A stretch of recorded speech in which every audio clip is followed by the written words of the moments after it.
Okay, we are back. Pardon the disconnection just now.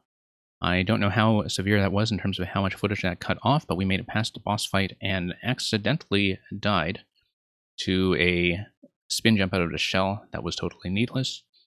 It does mean that we get a chance to record the final segment and that excellent boss fight at the end once again. So let's just continue and do that. Resuming from that checkpoint. Whoops. Yeah, we did effectively complete this level. Might have to play it over again for some kind of secret or optional exit regardless as we get to the end.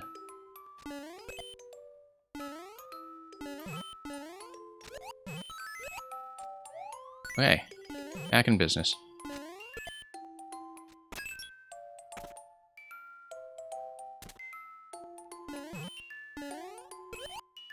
And head over. Whoops.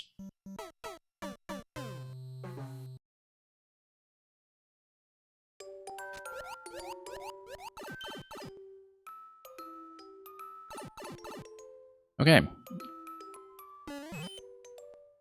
Always a little bit of connection monitoring time every time we come back from a DC like that, and that's going to throw off some of the early attempts perhaps, but hopefully we will hold.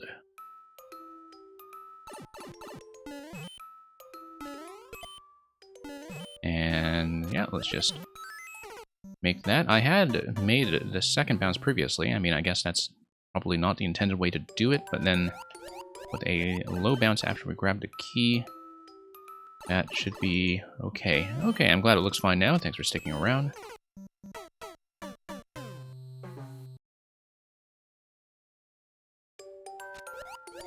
Always a little bit of an irritation to have things broken up like that, particularly for saving the recordings with the chat log afterwards.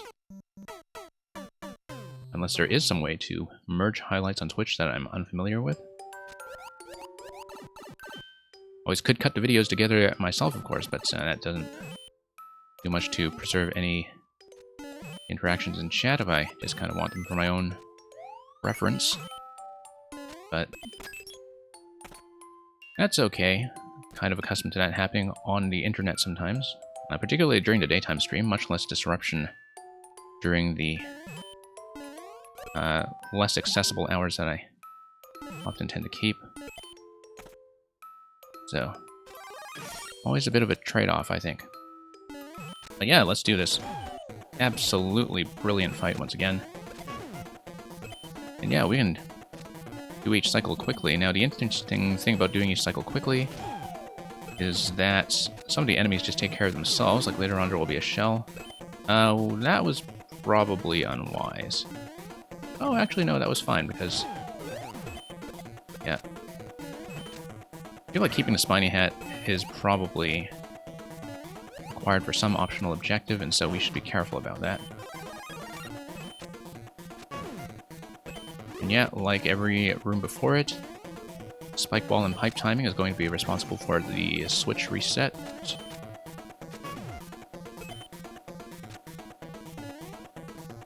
And we'll just make it through.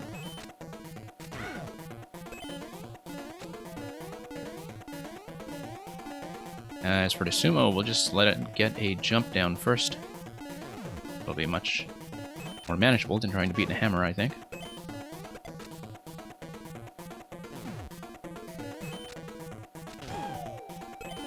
And okay. So far so good. That Goomba looks particularly threatening. You can see that the cheering audience was backing it up the whole time. Okay, so... oh, whoops. Crashed against that bone shell. I mean, there are only so many we can work with. Let's grab that instead. Stomp him. And I wonder what else happens if we look in the switch. Nope, nothing. Sort of wonder... no up throw in this style, never mind. Okay, that's going to be a power-up gate control. That's going to be a bone ride for sure, although now I'm actually not totally sure that's the case, given that you can ride up top. You got a boo down here. Now, let's hit the P-switch, watch the cutscene, and not accidentally die in this segment this time. It is possible, of course, just to speed ahead and go forward, but why would we do that? Audience is going to cheer us on instead, and then... yeah, I guess we'll follow the little baby bone over. See what that's all about. Going to visit the grave. And then we'll continue. I mean, totally optional release. We don't know what that is going to affect just yet, but we have another cutscene mechanism, so... leaving flowers at the grave, and the baby bone is going to come over. Lovely little sequence. And they're going to have a warm and fond embrace. Yeah, kind of wonder about the conditional mechanism on releasing a baby bone out of its cage. I kind of wonder if there is some cutscene manipulation that we can do. If the cutscene changes, rather, if we decide not to go for the rescue. This vine here seems interesting. I don't really know what this is about, although... oh, there we go, secret pipe. And yeah, we're going to rescue the Pokey as well. The Pokey being the accomplice or playmate. And yeah, this is pretty much the 4YMM room, more of a UYMM, unless something decides to come up. Oh yeah, I guess it's the boo stack here is going to move over there and complete the picture when we hit the switch. And yeah, we move it all the way over, step by step. And yeah, that's going to reach the end of the track. That's extremely satisfying. And now what is releasing the... oh, we killed it. Whoops. Okay, so much for that. That's okay. Let's assume the level has no way of knowing that. It'd give us a little bit of a boom boom cake with 4 stars up above. We just won't tell the little dry bones about the fate of its playmate and companion. And we'll like it.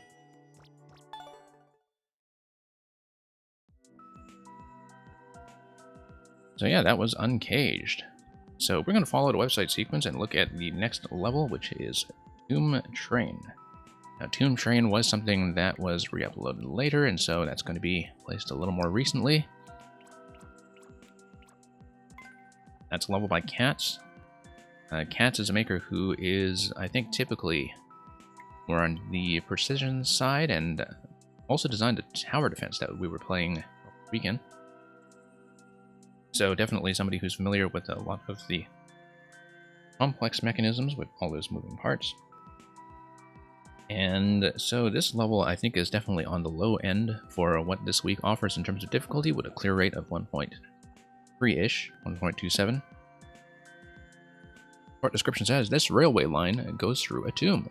No wonder you're the only passenger.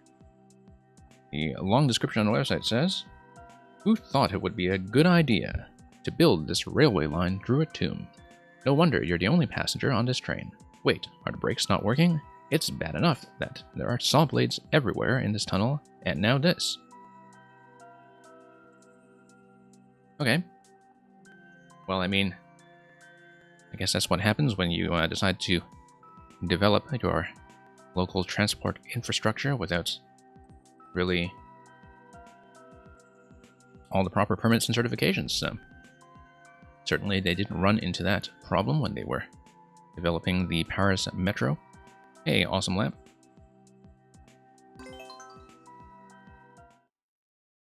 Welcome, thanks for dropping by. We've only done one level so far with one disconnection in the way, but yeah, I guess we ride the train by activating the thwomps. The thwomps are not going to activate until we're at the right side, pretty much, so we just need to get down there and get on. So Oh, that's going to be rather brisk. I mean, it is swamp speed. Yeah, the momentum is something that I need to account for. I thought it would just spin jump safely on that spike top. Definitely not the case.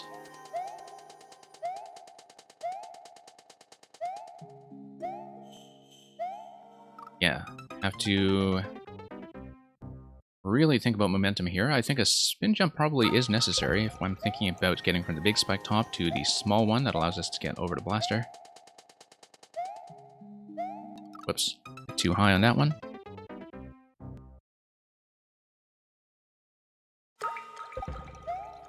Okay, drop down.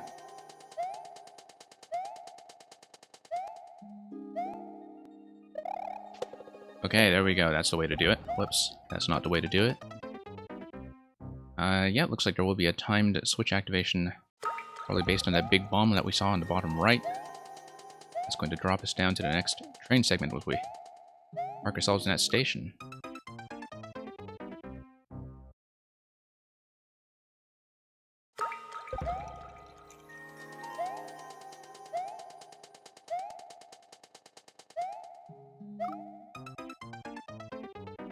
Okay. Got a lot of obstructions on the tracks here. Definitely needed to clean this place out a bit. Oops.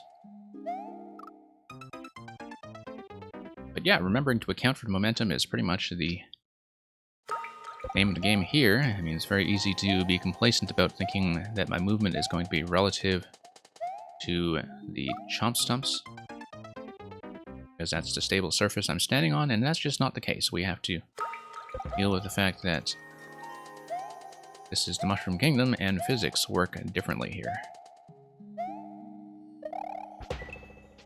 Very satisfying to pull that off, of course. Oh, it's going to be a train that builds over time. And once again, looks like we just need a full jump forward. Complete distance, no need to hesitate or pull back.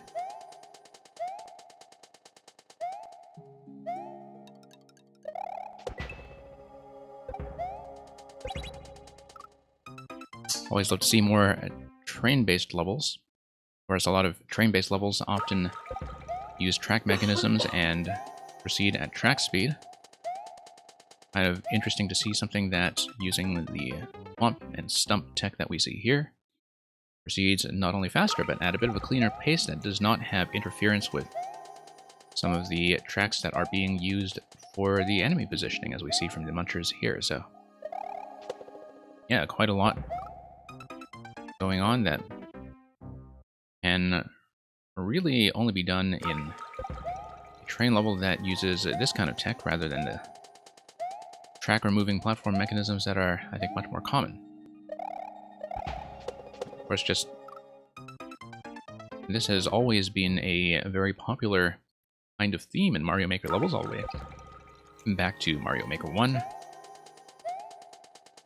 remember there was at least, I think, one Sieve Gaming special that was pretty much all about train levels, which sort of makes sense considering how engineering-oriented that YouTube channel tended to be back when it was most active.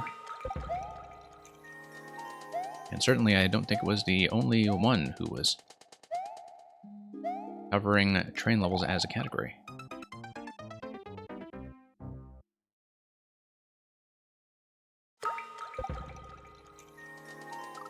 Okay. Let's apply the standard practice that we would have in a metro station and not step on the tracks. Look at those parallel tracks down there as well, by the way. We know later that that's going to be relevant, perhaps, to some kind of activation. I mean, I guess it was mostly the thwomps that were crushing the big bomb later on when we have the on-off switch toggle. It's sort of interesting to look at the bottom parallel tracks that are, in fact, working as train tracks on a surface that is dangerous to touch. So far, also, no power-ups that would allow that to be cheesed by some kind of damage boost. Okay, nice full jumps. There we go. Wow. Wow, wow, wow, wow, wow. That's something that will take some practice.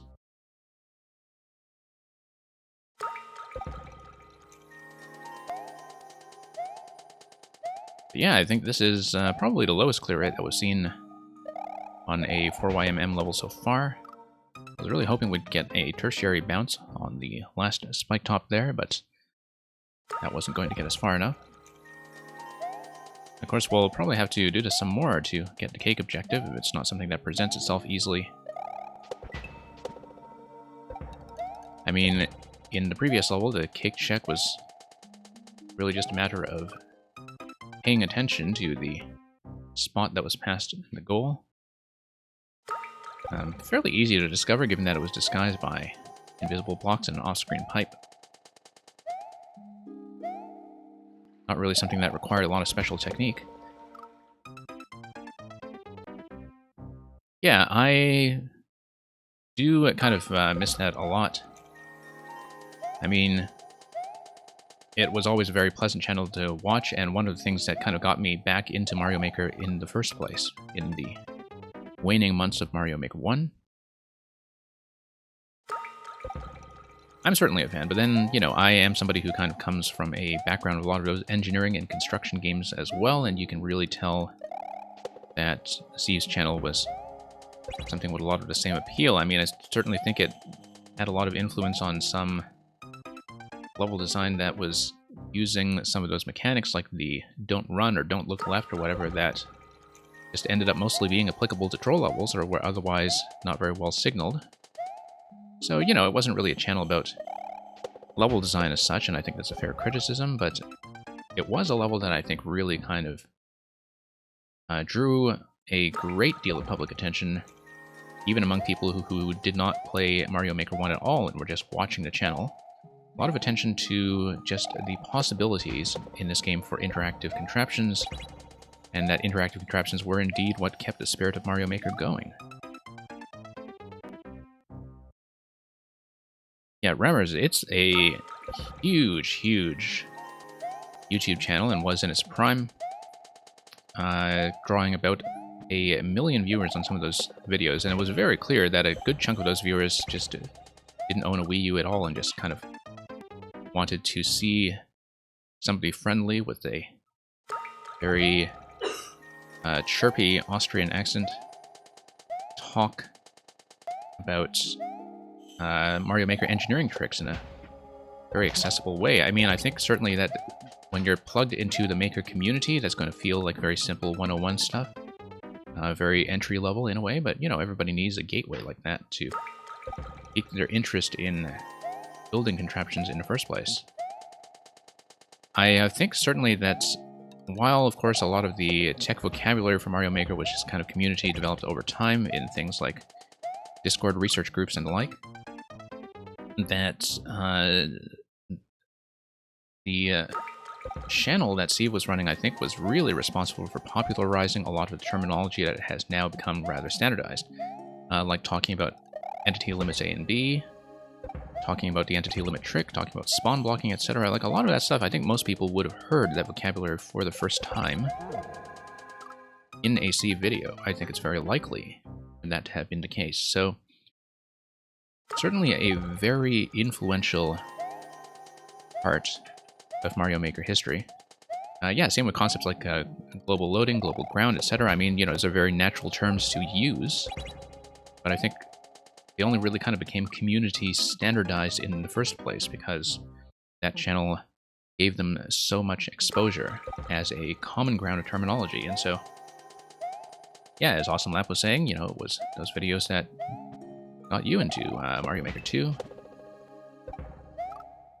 Yeah, not surprised at all, really, that I think a lot of people in the years leading up to Mario Maker 2 were very interested in the content as spectators in such a way that still didn't justify, you know, hunting for a Wii U when it was mostly off the market by that point, and sometimes not even available at retailers anymore. And that's people who were only YouTube viewers for Mario Maker 1, waiting patiently for the game to get a sequel on Switch, like that was definitely a thing. I mean, I've certainly seen a lot of makers who started with Maker 2 who really had a lot of great ideas and knew what they wanted to do out of the gate because they were already accustomed to the idea of thinking about level design tech in that way. Hey, Electro Dude, thank you for dropping by. We are only on the second level of the series, as you can see. We had a bit of a disconnection during Uncaged earlier, but at least this time it was not Nintendo's fault or the fault of anybody reporting the level for its, I guess,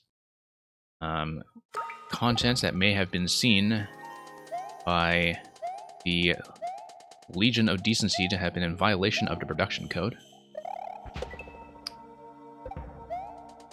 And honestly, it was fairly innocent.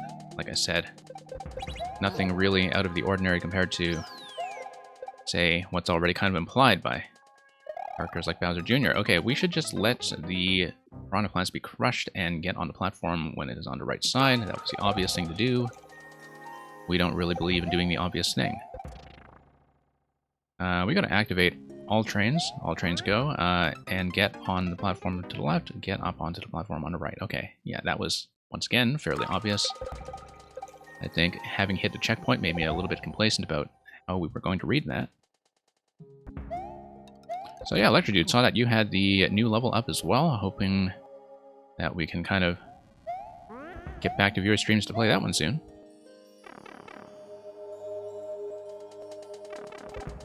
And yeah, looks like we do need to fire one train at a time. Let's go through the pipe and reset this. I do appreciate the ability to have a reset.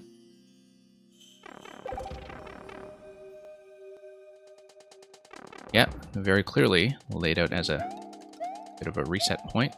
Whoops. Not really accounting for momentum there. The new one is really hard? Okay. I guess it was just very skilled players who started with it to get that initial clear rate to look deceptive. Whoops. But yeah, I saw that it was something like a shell level, and that would perhaps be something that I crash against rather, like the last one that I was working on and never actually finished. But, you know, these things take practice. Okay, this is generally fairly relaxed, which I cannot say for this sequence over here, which now that you've been trained on, well, these platforms here with the thwomps, definitely takes a little bit of practice. Yeah, I don't really know CDR. I did see CDR's clear on that, and I've seen CDR, you know, kind of out and about when it comes to some of the clear statistics. I don't really know them as a player. But then, you know, this is a pretty big and sizable community. Really many communities in one place. It's kind of nice to have a game that's active enough to sustain that you can have a lot of different circles. Some makers who travel between those circles if they have the time and if they make things or pass things around quickly enough. Would be interesting to kind of do a sort of map of the Mario Maker community in terms of, you know, the major clusters where people hang out, big circles and projects. I don't think we really have the data to visualize that in a very rigorous way, but it can be more of a casual guide to different genres and styles of levels.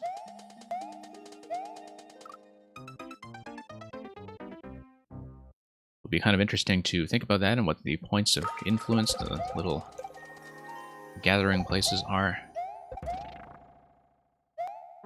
Because one of the few communities you can really say that for, that there are so many subgroups that are all in their own way coherent, but which still have some shared points of cultural reference, some shared inflection points. The vertical section here, it's a little bit different from what we had seen thus far. That it's not really, I mean, it's based on the Thwomp speed that we had been trained on in the train segment. in the locomotive segment. But yeah, I mean, you know, a lot of this is about adjusting to the shift in momentum, which is a little bit unconventional, like being able to remember to run against the thwomp direction just to have a jump that is stable and predictable at all. I mean, I've done a decent number of levels that kind of have wacky momentum before. This is actually very much like what a lot of Mang's early levels were like, in fact. That a lot of them were based on this horizontal thwomp momentum before the levels became about a whole bunch of different kinds of weird momentum.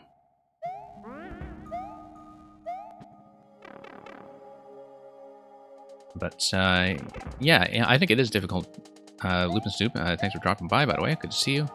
It is difficult for the reason that you aren't necessarily going to have a lot of control over what habits a player brings with them when it comes to how they think about momentum, how they use the jump button, how they read the level, etc. Like that, there's a great deal of variance just among the players, and that because the momentum mechanics are not something that is really standardized through Mario play, that everybody will have kind of developed their own independent heuristics for how to engage with that and how to improve at a segment that does that to you. And so you do wind up with some players, I think, which will get very frustrated at the seeming lack of control that comes from a lack of familiarity with having to deal with this, just not having had, you know, this common body of knowledge to train you on how it all works. Now I can see how the top thwomp is going to go. We stay on it, it goes all the way to the left. The stumps drop down that column on the left side. And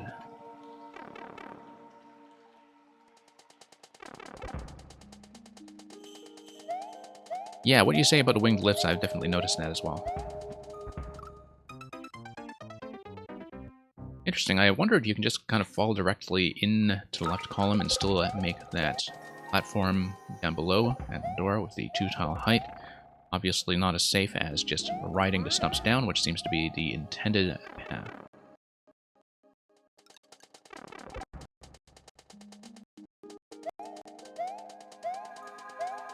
But yeah, it's quite deceptive simply because when you are standing on the stumps themselves, they feel extremely stable.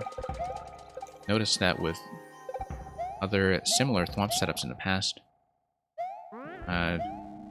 There's another maker who I've been following since the game started. He hasn't been that active lately, but if you know Raging Beagle, is a kind of smaller maker, but I kind of knew him well in the communities that I was frequenting. Really loves using these swamp setups, and so... Okay, need to actually read this properly, get ahead a little bit, get on that... dry bones? I don't know about that. Okay. There we go. Following the coin paths is probably enough to get by here. Yeah. It's fast, but the coin paths are actually quite good.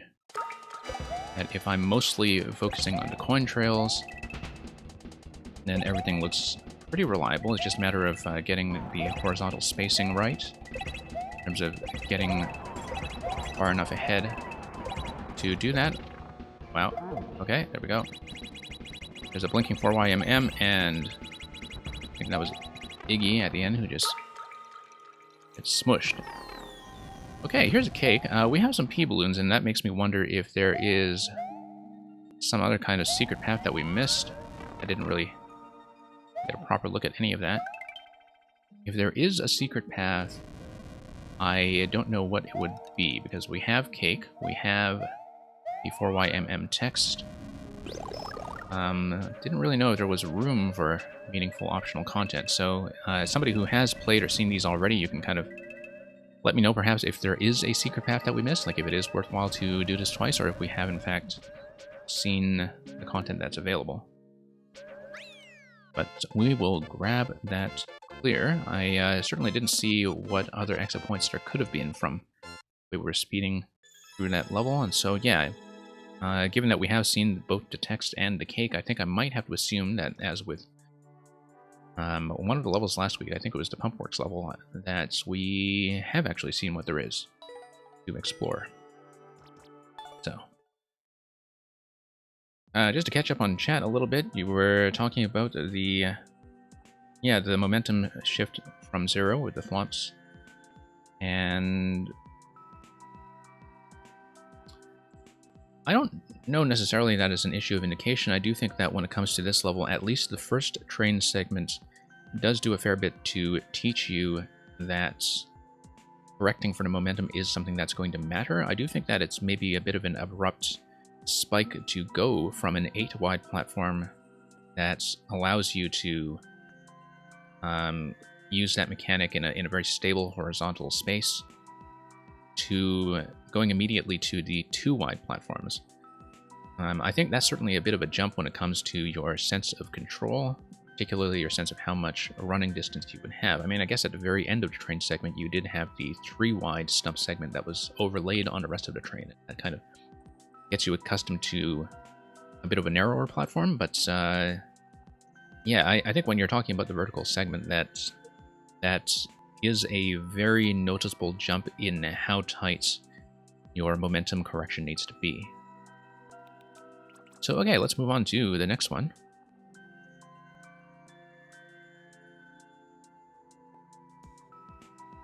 Yeah, I definitely see what you are getting at with that distinction in terms of what is under the player's control and what is being externally triggered, or what is being reacted to. Okay, next one is going to be, by far the easiest one in this set, is going to be Link's Great Music Palace by General BB, who, of course, we know as one of the people quite instrumental, if we should use a very appropriate word, instrumental in developing a lot of the global music tech that we've been seeing quite a lot of lately on this stream, including, of course, in some levels by Loopin' Snoop, who I think sent me that guide in the first place.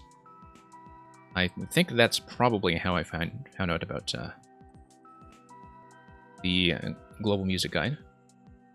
And we'll see how any of that tech is employed here in Link's Great Music Palace, which is a level where the River Devil eats those who are weak. If all else fails, use fire. We'll have to keep that in mind. The lengthy description says, a Link level featuring a big, explorable palace with baddies to kill and red coins to collect. The level is inspired by Zelda 2, The Adventure of Link from the NES. The level features custom music taken from the final palace of the game. The music loops globally, which makes for a unique style of music level, so that's, again, pretty much what we expected from General BB. We'll have to keep our eye out for the collection of the pink coins. That's certainly going to be the secret route. And other than that, we'll just kind of enjoy this. I will say that Zelda 2 is the Zelda soundtrack that I probably know least well. Probably because it's also the game that I know least well, and I never actually did finish Zelda 2 and The Adventure of Link. I do think that it's a bit of a black sheep game for a reason. Not to say I dislike it, but, you know, I think it's one that is very unconventional in ways that may be overdue for some kind of revisit or remaster. But in lieu of that kind of remaster, we will take a look at the implementation of that side-scroller format in Mario Maker 2. Yeah, Loopin' Snoop, I've definitely liked a lot of his music levels in the past.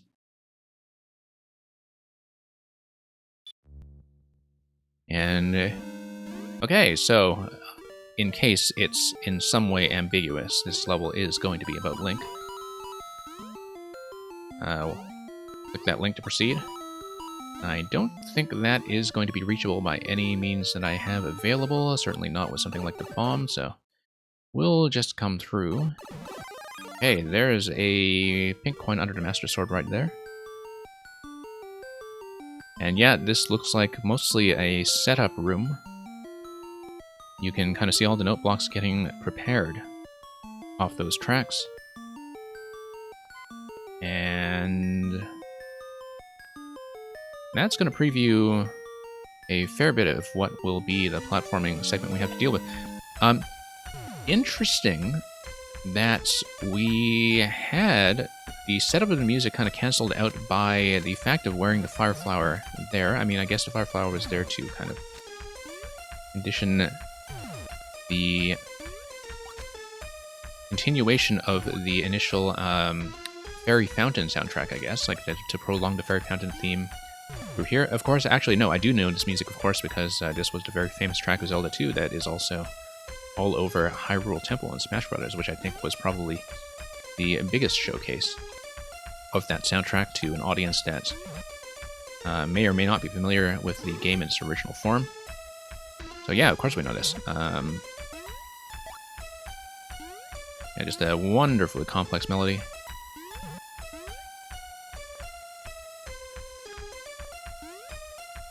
You lowered the clear rate, you said. Okay, interesting.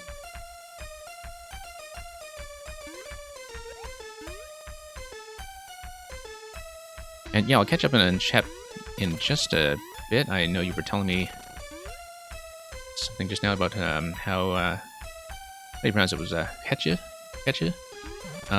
who as General BB here for those of us who have trouble with Dutch, and who also have trouble navigating slightly non-linear temples. Yeah, developed a lot of that tech, as you were saying, with slope control, etc. And okay, let's just poke this. Actually taking advantage of the fact that we want to be using Link. Trick with a Mecha Koopa and a Blaster. Well, we'll keep our eye out for that. Let's see how we do when we get there. So yeah, we got 2 coins so far. Given that we have an on-off trigger to deal with somewhere else, we'll just kind of proceed here. Looking for 4 coins in total. Here's an on-off switch. Doesn't seem like there's a lot that absolutely has Link as a hard requirement. At least not from the platforming segments we have seen so far. Oh, as I was saying, okay, that's okay. We know that the Master Sword is placed in such a way that we can get around. Whoops, I was going to get to jump on him. And we have the key. We don't have the key door, but there's one segment that we haven't checked yet. Okay, so it looks like that was part of a required... No, not a required route, because we just hit the on-offs. That releases all the Podoboos, and we'll just get ourselves a little bit lost here, because I thought it was... Yeah, here's a on-off gate. I have Ludwig here being a little bit of a nuisance. And we better kill Ludwig in case there's a second key involved. I feel like I would get some value out of doing that. Nope, no second key. Okay. Okay, music cut out, really? Okay. Okay, no, I do see game audio running, so... This would be a terrible time for music to cut out. For all the obvious reasons. Yeah, because I do see game audio operative on my end. If you can confirm that it is still working, that would be great.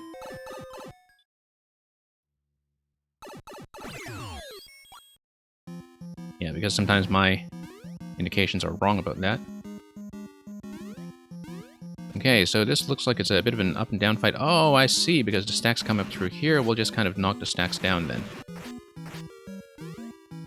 Whoops. Okay, we need a sword. I think I may want to take that door just to get some kind of reset. There we go. And that'll push us back. It'll also reset the fight. I have seen some levels that, possibly by Hetche himself, that have that very similar boss setup before, where, yeah, you do have access to a punishing power-up, but at the cost of resetting the fight, and I think that balancing generally tends to work well. Looks like there is some kind of off-screen mechanism going on there that might have to do with seesaw weight, for all I know. Game audio cut out for a bit. It looks like it's off again. Hang on. Yeah. One moment. Let me try to just reset the switch and see if I can have that not glitch out as much. It is an issue with the streaming software and possibly with CPU throttling. That's about as well as I've been able to narrow down that problem. It is a massive pain for music levels in particular. Should be working now. But yeah, quite often it is just an issue with... Let's see, it looks like we are actually able to traverse to the right side. Let's get over the flagpole. Whoops, didn't really think about that ceiling. I mean, it is the flagpole, and so there won't be that much horizontal space to work with. We didn't really do a cake hunt. I do feel like we want to go back through this and look over it again. And of course, this time, hopefully the audio will not bug out quite so much. In the meantime, let me just catch up on what the chat was saying earlier about the design here and about... Yeah, global instruments with slopes. I've seen a couple of slope trap setups that kind of work like that. Again, probably in some other music levels in this set. Yeah, certainly with some of the endless loops. I haven't seen more and more of that adopted recently, and of course that's kind of self-explanatory in terms of why, if you manage to set that up, that would just be a very appealing piece of tech. And you were saying earlier the blaster is on a snake block. Ah, on a snake block. Okay. That's... Oh yeah, okay. No, I see you're talking about that. And yeah, Merlin and Pergan, thanks for coming in. Thanks for letting me know about the audio issues that have been dogging us for some time. Let's go back in and try to do a bit of a hunt. I think that actually was, in fact, a one-shot. You know, we'll see how that goes. Obviously, there was a bit of an accessible off-screen setup. That's... Well, we'll see how accessible that is, but, you know, there was obviously something going on a lower level with the way that the plants were being raised. I'm just going to kind of scan around here for any visual cues we may have missed in terms of passageways we didn't explore, so...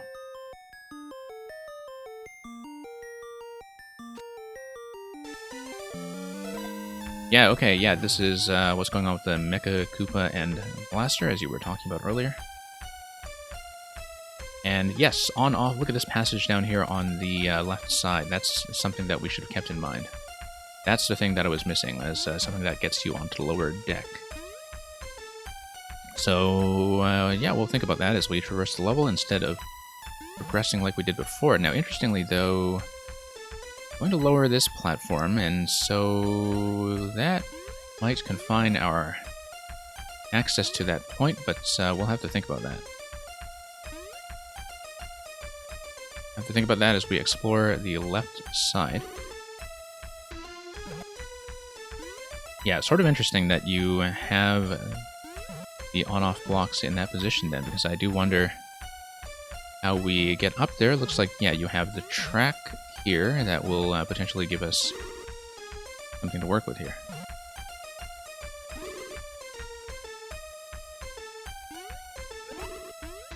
And yeah, I mean, well, it's, you know, it's meant to sort of have the feel of Zelda 2, but in terms of the, well, not only the side-scrolling format, which kind of makes a room scale return in Link's Awakening, but also, yeah, just a kind of general structure, which is actually fairly similar to Kid Icarus as well. Like Kid Icarus, the temple segment, after you get through all the, you know, kind of slippery platforming in the early acts of the game, is a very similar game in some ways. And you can certainly kind of see why the Kid Icarus kind of modern sequel, Uprising, just kind of dispensed with a lot of that format entirely, I think just for the sake of taking those tropes in a completely different direction than what the Zelda series was doing. Oops. And yeah, I'll have to think about the traversal of this level and how we might get back to that entrance segment, because clearly a passageway was unblocked there. And we haven't quite figured out a way to get back there yet, but the toggling of the on-off switch might make a fairly substantial difference. So, yeah, let's look for that last coin, wherever we had left it.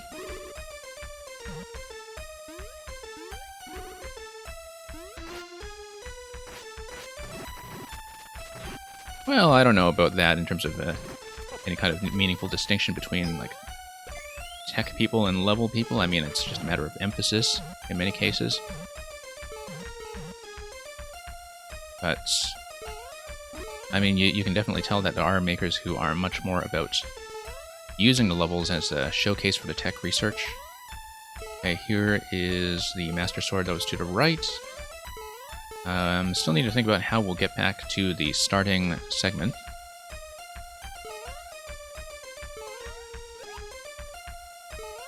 And yeah, let's just grab the sword.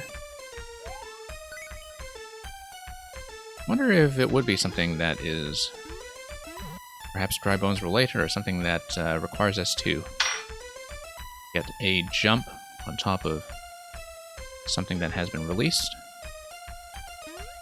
Let's just go back. Let's backtrack all the way. See if there's something that has been revealed. We have a Magic Koopa here. Ah, there we go. And of course the blue platform respawns.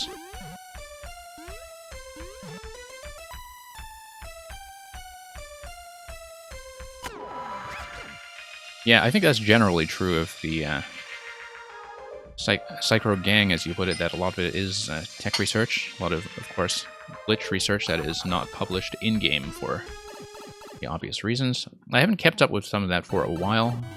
I used to kind of spectate some of that with Maker 1.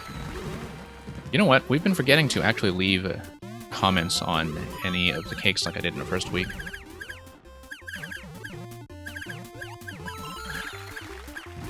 Yeah, nice to kind of have this segment here, and Lemmy interfering everywhere with the cake. Yeah, I'm actually just going to start dropping some of the comments. I guess it wasn't relevant to the Tomb Train level, since the cake was at the very end.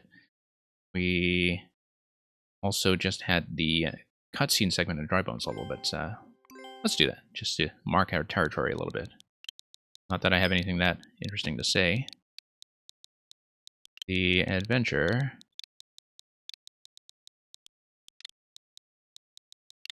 of Cake. This is more just proof of cake more than anything. I'll have to, I think, get a USB keyboard plugged in at some point to write comments that are actually substantial. I mean, I used to do so, as I often say, when I was mostly playing off touchscreen, but ever since I started streaming, the comments have gotten shorter and lazier and perhaps less interesting.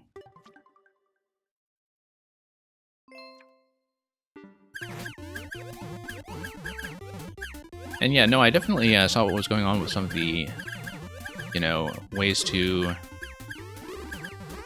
kind of optimize the process of laying this out quickly with things like the, what is it, the Super Mario Maestro MIDI converter. I know, Loop and Snoop, I think you had written up a guide for that in some fashion. Oh, interestingly, because we came through the cake route having already obtained a key, the key has not been spent. We have an extra key as we make our way through this fight here. That isn't, I think, relevant to anything, but might as well just poke around and do it. Yeah, honestly, kind of like that setup. It takes a little while for everything to trigger in such a fashion as to get the switches activated, but I think it's fairly clear at that point that the fight is over. Bit of a lag time on that, but I don't know that there is a way to do any of that more efficiently, so yeah, we are just going to finish with an extra key, I think, and that's just our reward. Use it to open up a chest with a piece of heart or something.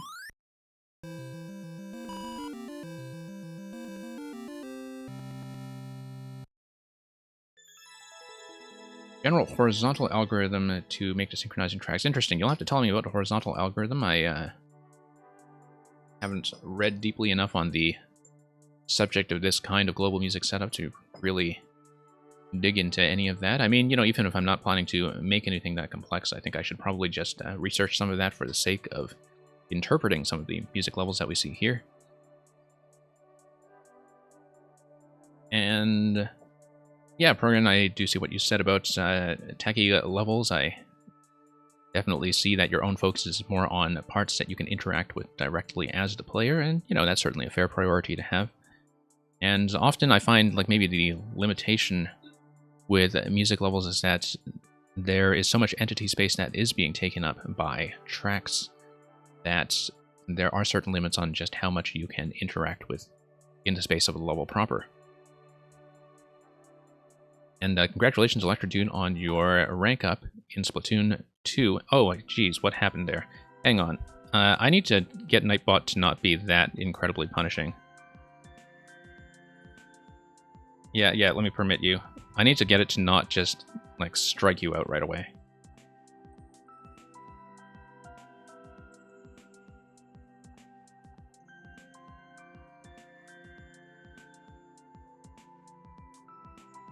Yeah, I should maybe like put in some kind of warning in the chat policy, and at least permit seems to work now, which is an improvement over what we had previously.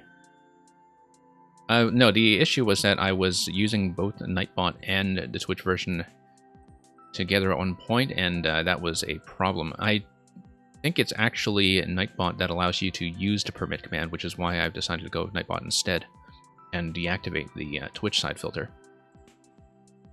But yeah, still kind of working out some of that stuff in practice, so yeah, thank you for sending that along.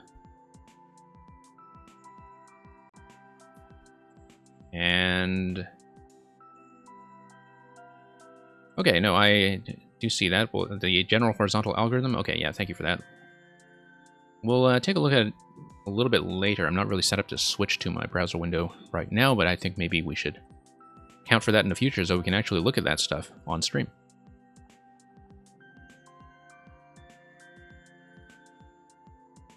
So, let's move on with the next level in the 4YMM set. Next one is going to be Hot Lava Cake by Megatefit. If we can find out where it went, here's Megatefit. Had an absolute blast playing all 10 levels, or really all 9 levels, plus a bonus Get a Life Mushroom level in Super Megatefit World over the weekend. That was kind of the centerpiece of what we were doing on the Saturday to Sunday stream, and it was a great, great time. So yeah, interesting example, Megatefit, of a maker who farmed a ton of likes with the easy 80% cutscene stuff, but is, I think, legitimately a very good platform designer. So here's Hot Lava Cake, which is 9 challenge rooms. Rising lava is your timer. Be fast. The cake is no lie. So yeah, we'll see about the cake, I guess. The long description says, Hot Lava Cake is a 3D world level with different challenge rooms. You have to reach the exit of each room before the rising lava gets you. Okay, that's pretty much in line with what we've heard so far. Will you reach the cake, or is it just a lie? And yeah, I mean, I guess, you know, that's, as I see with some of Julian's levels, is that, you know, it is a bit of a skill set to create something that is kind of deathless and up in the 70% range and still manages to be interesting. I think the problem is when makers kind of pigeonhole themselves into only doing that because they start becoming afraid of losing leaderboard position by making something genuinely risky. I've certainly seen some people do that where they had a massive breakout hit and started worrying quite a bit about likes ratio in such a way that some of their most interesting work kind of suffered for it. I don't think that's really so much the case with Julian. I definitely have seen that with some other makers. So let's take a look at the Hot Lava Cake. This is going to be sub 2%, so it's not going to be a Get a Life mushroom chasing level by any means. Respect over likes, I agree. Absolutely agree. I do think that sort of individually engaged players are what we should all be going for.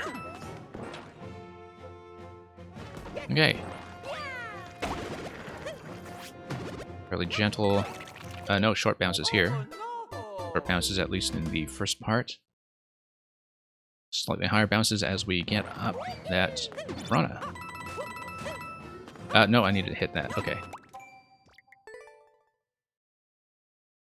You try to go S+5 Rainmaker. You know, the last time I really kind of played Splatoon Ranked was before they had the S to X grind, so I have no concept of how grindy or how bad that is. Okay, no, we needed a higher jump in order to let the creeper attract an additional tile. Oops.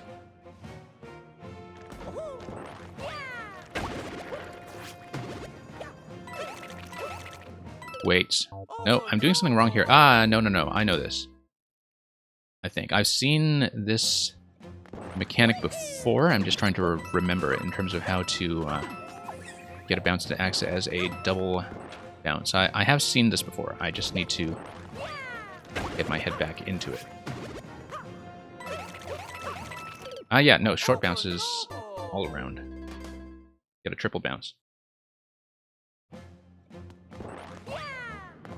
Alias, I don't know who Alias is, which shows you, I think, how much attention I pay to makers who only concern themselves with farming the top list. I just don't really care for their stuff unless they have something to show me that is substantial. So then I also don't make a routine out of going down to top list. I think that's just a sort of much less efficient experience when it comes to trying to discover quality makers.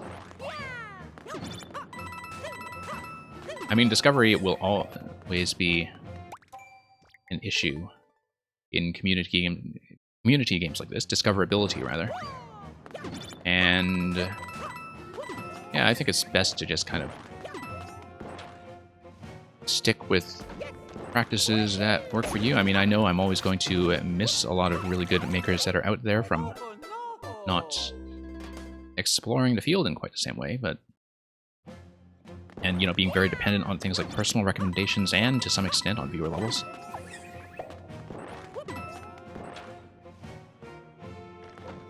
But yeah, you have to kind of hit that on the edge and also jump straight up on the third bounce. I am overcorrecting a little bit going left. I can roll across one tile gap. Okay, I hadn't really thought about that. I was just thinking one tile gap I can just dash same way I always do. Yeah, I often forget about the 3D world roll, to be honest. Very easy to overlook.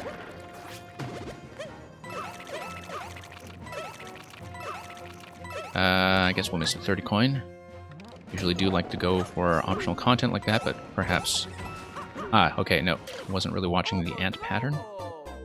That's fairly self-explanatory, though. I've played enough 3D world levels that use those time-dependent pipe mechanics to kind of be aware of what's going on here. Ah, yes, if I hit the block on the right, that's where I need to roll. I see what you mean. Absolutely see that. Yeah, because otherwise I don't get enough running speed to make it across if I only hit the right side. Okay, vertical jump. Oh, whoops.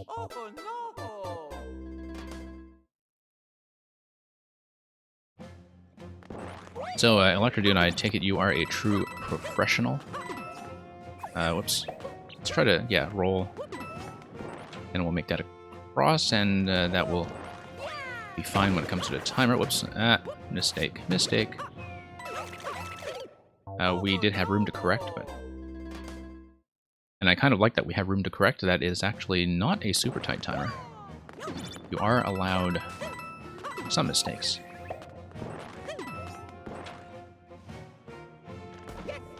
Okay, Mr. Carps, I don't think I know. I'll have to keep an eye out for their code.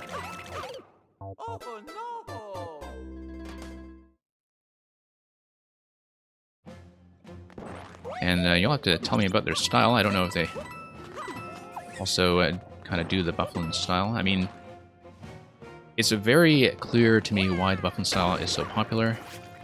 Because for a lot of people, it can be their first super expert level, and they can come into it with no existing community super expert vocabulary when it comes to tech or setup literacy or indicator literacy or any of that, you know, if you are just the kind of person who wants something harder than standard Mario, it is a very reasonable place to start if you just haven't explored that field before. So I'm not surprised at all that that tends to be, you know, chart-topping stuff. And, whoops. Oh. 3D World Kaizo Light, that does sound very appealing. Yeah, I'll have to look into that.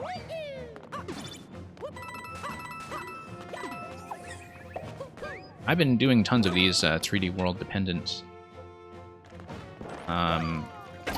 speed levels, time-dependent levels, rather, from Redox99, who tends to submit here quite often every time he publishes something.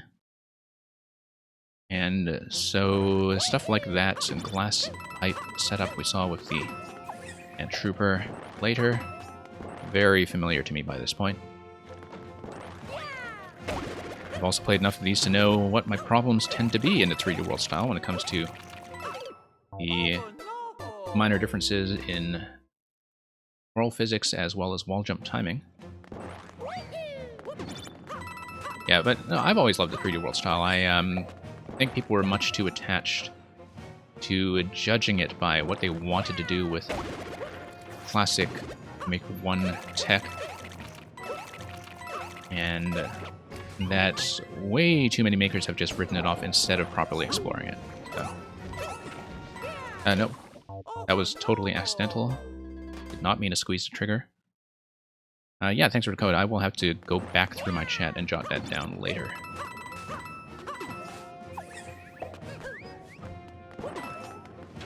Might do it as a kickoff level later in the week if we get back to doing viewer streams. I do plan to continue doing viewer levels through the week. Of course, the schedule is going to lighten up a bit starting next week, strictly on account of Paper Mario, which I probably will be streaming. So, we'll see. Between Paper Mario and 4YMM, I'm guessing there might be fewer level streams than usual, but we'll definitely keep doing that in a regular rotation. I do think that in some ways it is the most valuable and interactive thing to do here, so... I mean, you know, you are kind of rolling the dice on the quality of the experience every time, but that just comes with the territory, and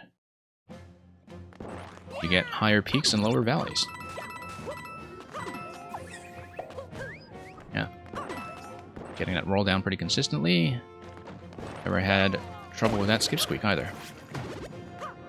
Getting this guy down consistently, which is nice. Should really think about that 30 coin. Just high jump and a twirl, I think, up to the top right. Yeah, I'll definitely look at that.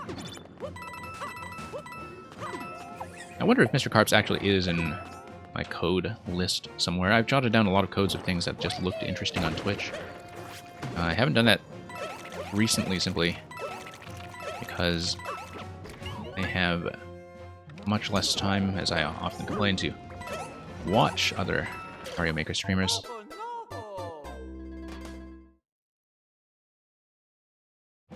Anyway, Diab Program, you were saying earlier the best level you had ever seen had only 9 likes. Do you remember what that level was?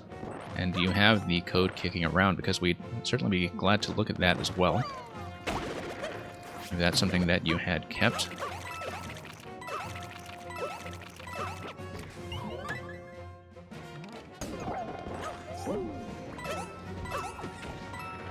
Okay, still hanging a little bit far to the right every time because of our diagonal arc coming into that coin.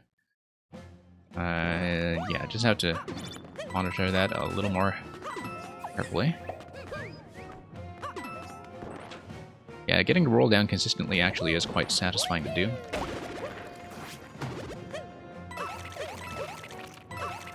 Early on in the life of Maker 2, I actually did play a fair bit of stuff like cat training levels and things that really would take advantage of those mechanics. Okay. One up on that side that we totally failed to obtain. Checkpoint here, okay. I would have assumed so. Yeah, okay.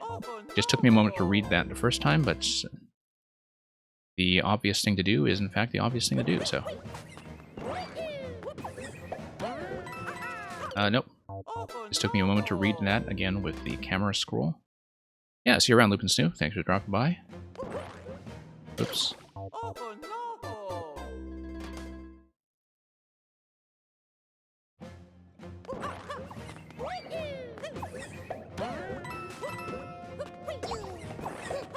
Okay, fairly simple.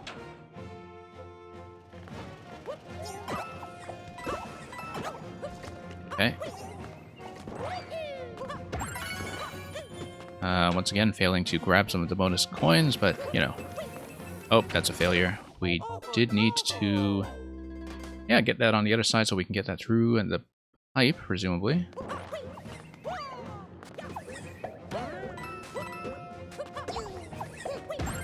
Yeah, the first time you see the camera repositioning, it does require a little bit of a read. Other than that, quite enjoying all of these setups.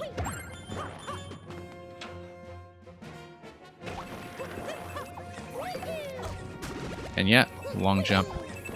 And that's going to be a bit of a hot potato mechanic. Oh, whoops. No, that needed to hit the POW, and the POW would get rid of the thwomp.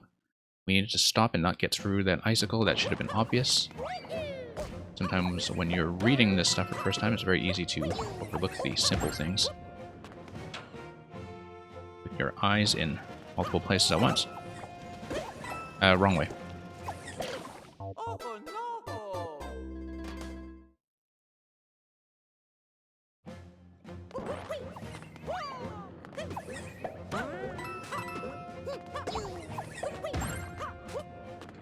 Okay.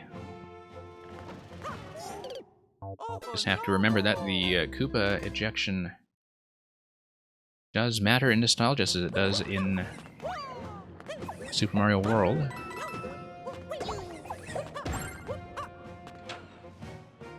And yeah.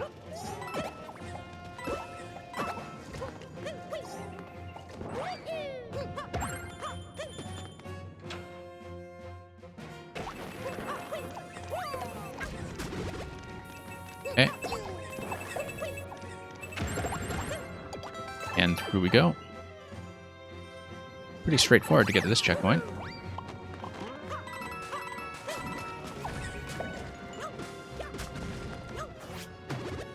Yep, missed a 50 coin once again.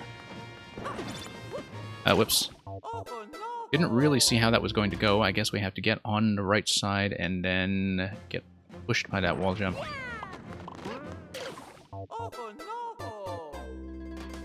Yeah, that bit with the blaster drop, I think the timing was maybe a bit difficult to understand blind, but we'll figure that out.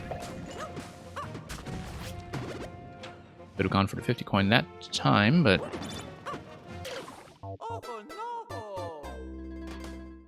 no, we need to just let it drop and get on top of it. I don't know why we're trying to wall jump it like that. Whoops.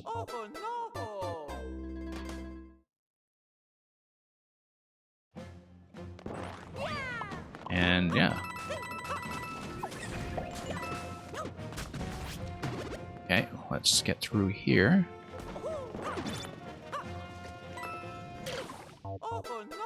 And yeah, we just need to jump off to the other side. That was just a simple jump. Probably at the point of landing on the coin.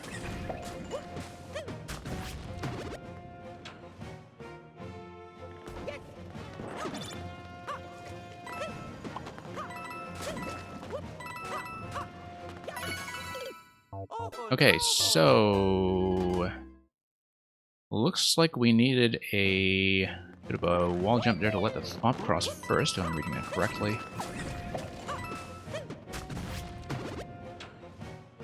Yeah.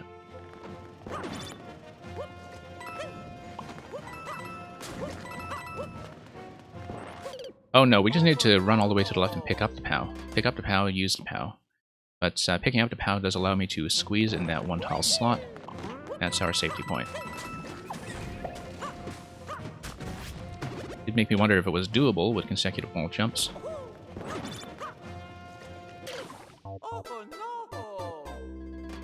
Yeah, the awesome lamp, I think that's absolutely true, especially with some of the things I see on viewer levels. I mean,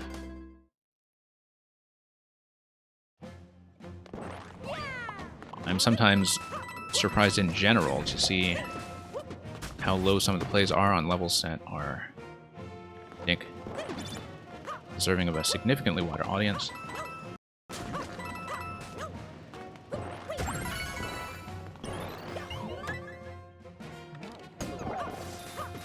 And okay, here's the cake. And here's 4YMM. Okay. Doesn't really look like there was any kind of secret path we should be aware of.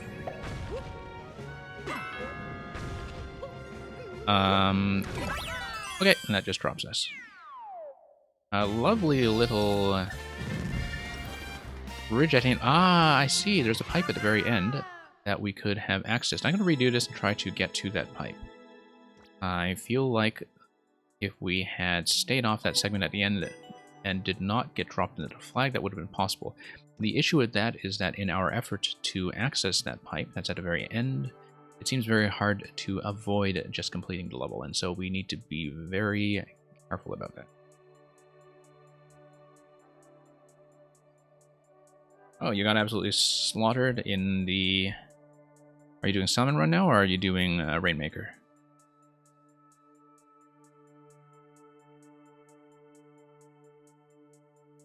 And yeah, I mean, the Awesome Lamp, you know, sometimes it's just about building up a network of people who you trust to be a good fit for your level style. And that sometimes takes a little bit of hunting. Okay, we did see the 4YMM in the cake, but I'm really curious about that pipe at the end, so I'm going to redo this. Most of this is pretty easily... whoops. Easily repeated anyway, now that we've seen how everything works. Most of the deaths in this level just come to the initial, whoops, reading experience, and of course, some of the sloppiness that we have in impatient later attempts. Yeah, getting through this week's set pretty efficiently so far, given that we have done what is supposedly the hardest one, which is Tomb Train. We still have Space Pigs left to go later on, but having played Space Pigs GDQ level on a stream over the weekend, when Space Pig wants to tune something a little easier than the typical Team Shell median,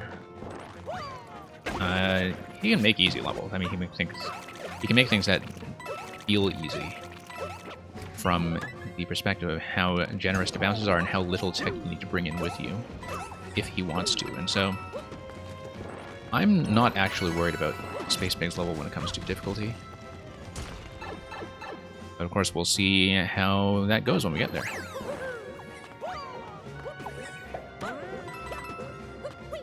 And that's the only one I think that might be a potential roadblock from here, although most of this week's batch did end up in the 1 to 2% zone.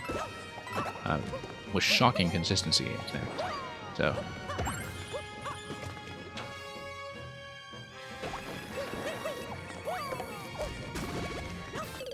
And the thing, the Awesome Lamp, going back to what you were saying earlier, the notion of marketing a Mario Maker creation, I think, in such a saturated environment is maybe a bit unreliable. I mean, I've had the kind of conversation with people before that even when people just upvote clips and videos and such on Reddit or partake in the level exchanges, that doesn't actually convert to very many plays.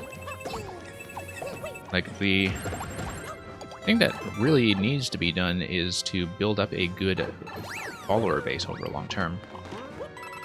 You can only do that, I think, if you're fairly prolific and that people trust you to update often, which you do. But also seed your levels in such a way that people will organically discover some stuff through the random queue or search features or endless or whatever. And okay, so let's pay attention to the ending here, just to see if we can get around the top of the flagpole. Let's see if that pipe is accessible. So,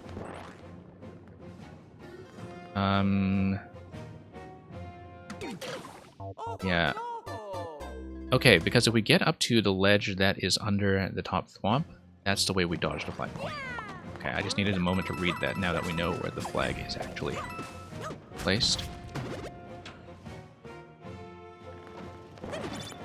And we'll try to find the bonus room.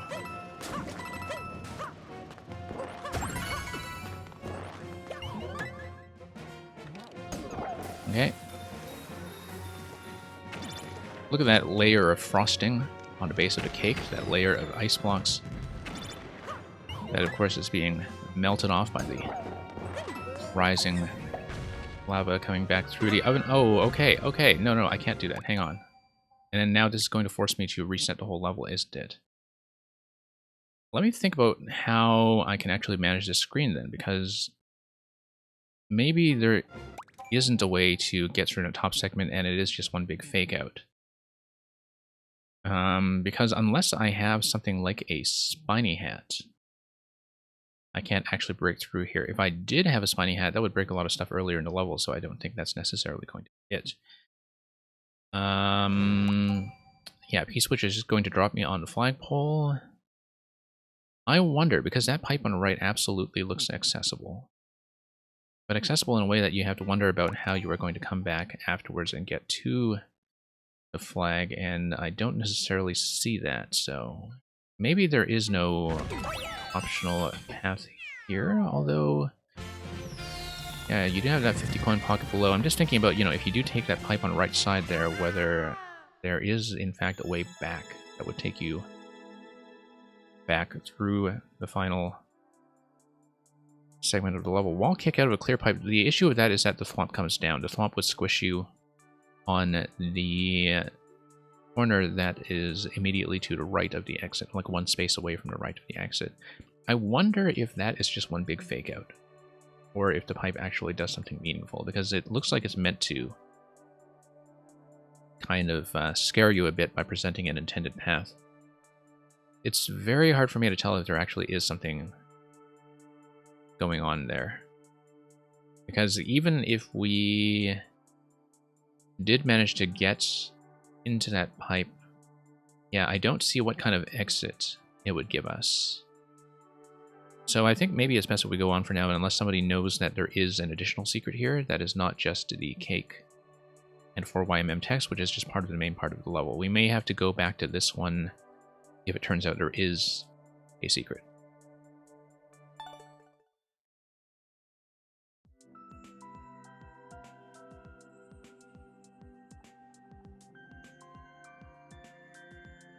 Okay. In view of that, let's move on to the next level. And once again, I wonder if it is a speed issue where... No, it can't be, because you're going to be trapped in that slot regardless. Seems like the way to do it would be to potentially parry perhaps a POW, if there's a way to get one through, or if there is some way to have a spiny head. But without any knowledge of whether or not that actually is a legitimate secret, I don't think there's much I can do. Let's take a look at the level screen. That's not going to tell us anything because the relevant pipe was at the end of the main world. But it is going to tell me perhaps a little bit about the flow of the level. Yeah, no, I don't think there's anything, because you would have to go back through the pipe, and then, you know, you'd have to think about how you get back to the flag at that point. So pretty sure it's just a fake out. Yeah, let's move on. Yeah, Awesome Lamp, I completely sympathize with that problem. I mean, I make very few uploads, and so I find that often I do have to depend a little bit on a level having enough of an initial burst of enthusiasm from streamers I send it to, such that it is going to take off very briefly in the charts and get a couple hundred plays before it inevitably gets pummeled back down again by random players who don't like it. But it's very true that from a maker's perspective, I think it's much less of an interesting experience to get locked into a specific style or brand. Obviously, there are some people who can do that. I mean, you know, Bufflin, for example, is somebody who absolutely does that. Megatef kind of had two brands going on at once, which is interesting, like a platforming brand and a one-up bonus level brand, which is much bigger. Anyway, let's move on to Lemmy's Lost His Marbles, which is going to be a puzzle level, a psychological puzzle thriller where you help Lemmy defeat his inner demons. This illusory mind melt puzzle level. So the website description says, a puzzle course based around visual illusions where the player must help Lemmy vanquish his inner demons or risk joining him on his slow descent into madness. I got a sub 3% clear, but you know, you can never tell how that is displaced by people just getting stuck on puzzles. Let's take a look. Beautiful title screen, you can already see.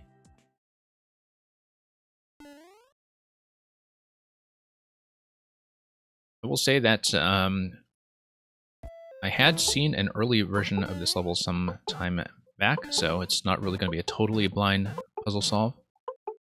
I love the little custom scroll segment here, though, which gradually creates access to the pipe and the big hello speech bubble as you descend into Lemmy's brain. And here's the brain case. Look at this wonderfully noodly cerebrum. So yeah, this literally is, I think, the Mario Maker equivalent of being John Malkovich, where you see, you know, Lemmy inside his own head, the way that you saw Malkovich inside his own head. We'll just go through the first door to the left. And okay, here we go. Whoops. Okay, that's going to be a stable platform. You can see that there is a bit of stacked semi-solid trickery that is going on underneath that. That's some of those will be accessible and some not. Looks like top level there over a slope is not something we can reach from this angle. Interesting that this looks like a spider or something, although I only see a couple legs on it so far, not 8 legs, but it looks like it's some kind of creature, for instance. I don't know if that pipe was enterable if we went fast enough. Quite possible that was just a fake out. Okay, this is interesting. You see that this platform is safe, and part of the clue that tells you this platform is safe is the way in which the icicle droplets are being interrupted by the hidden semi-solid here. This is an illusion that we have seen before in terms of the semi-solid stacking in this style in SMP3 Ghost House. I think that's one that Julian, who we were talking about earlier, had a very popular level using that. Look at this face with its teeth and all that. That is supposed to, I think, kind of resemble Lemmy's face and portray one of his inner demons. So yeah, here's the relevant puzzle that uses the concept we were just shown of trying to track where the droplets are being stopped. Looks like the platforms are fairly generous in terms of how to read them. Now, this is kind of interesting. I think we just have to... I mean, it's a semi-solid. We just have to gun it. Interestingly, with this semi-solid, that you see the icicles actually do drop all the way through. That's an interesting trick. Because this is the bottom of the semi-solid, not the top layer of the one that is on the bottom. That is actually the bottom stripe from the upper part of the stack. These platforms may or may not fall. Let's check them. Regardless, check this whole spot here. Oh, there's a 1-up. We'll chase it down to no avail. And pop our way through. Love the clock sound here. And that's going to be part 1 of a repeatable checkpoint setup. Interesting that it would just give me that coin, though. As to checkpoint. Okay.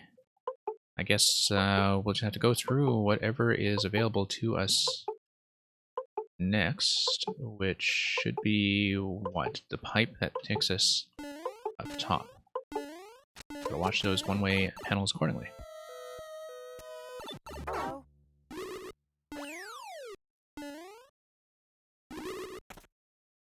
And yeah, Electro Dude, I don't know how highly ranked you are in Salmon Run right now, but that's certainly one of the experiences that I think is common to a lot of players at that level, is that you just suddenly get swamped.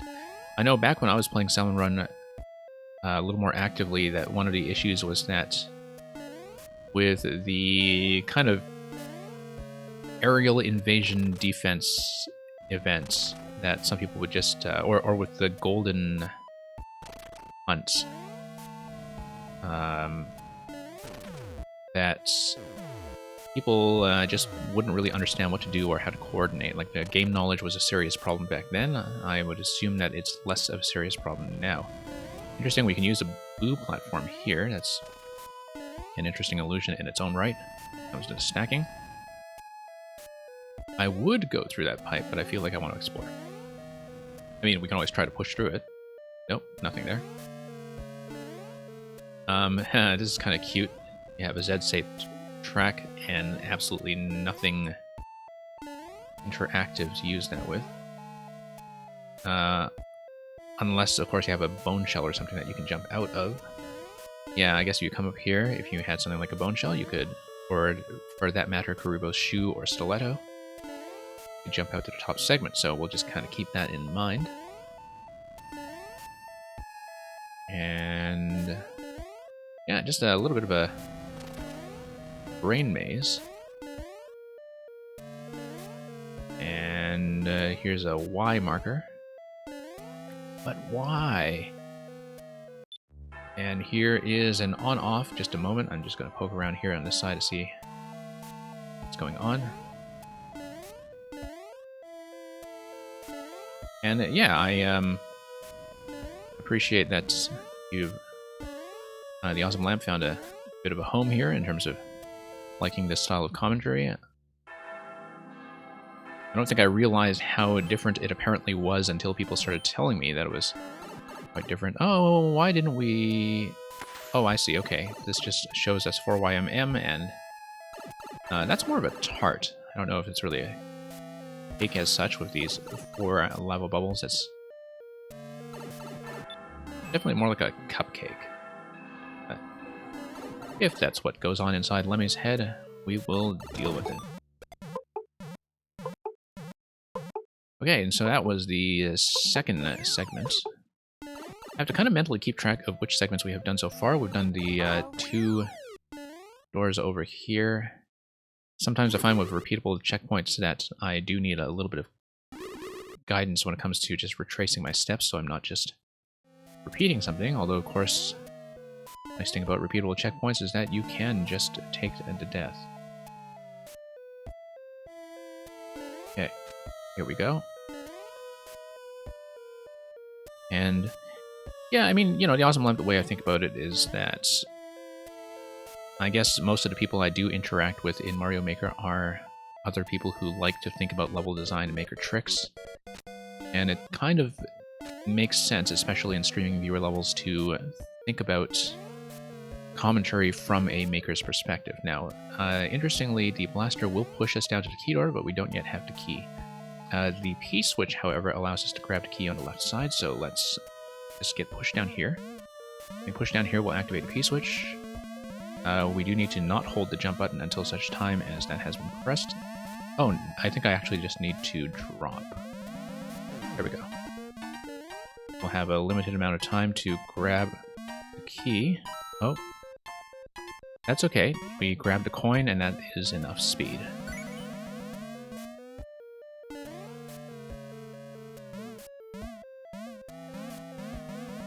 But yeah, I think it is valuable to have streams that are more oriented around, you know, a maker's perspective at thinking about things, thinking about design, and having that conversation. I think that's much more interesting than fixating on the clear, unless you are a really good player whose whole specialization is beating stuff that other people can't deal with. So, I mean, it didn't really occur to me when I started streaming that that would be an uncommon thing, but I'm glad that we can provide some unique value here. Okay, just one more to go through the yellow pipe in the first segment as we kind of explore the totality of Lemmy's awful dental care. Oh, and look at these masks, these faces. We have to watch the coin placement. I think the coin placement tells us where the safe platforms are going to be, so we don't drop into the abyss. Whoops. Time's up, okay. Wasn't even watching the clock, but that's okay. Repeatable checkpoint. Everything's going to be fine.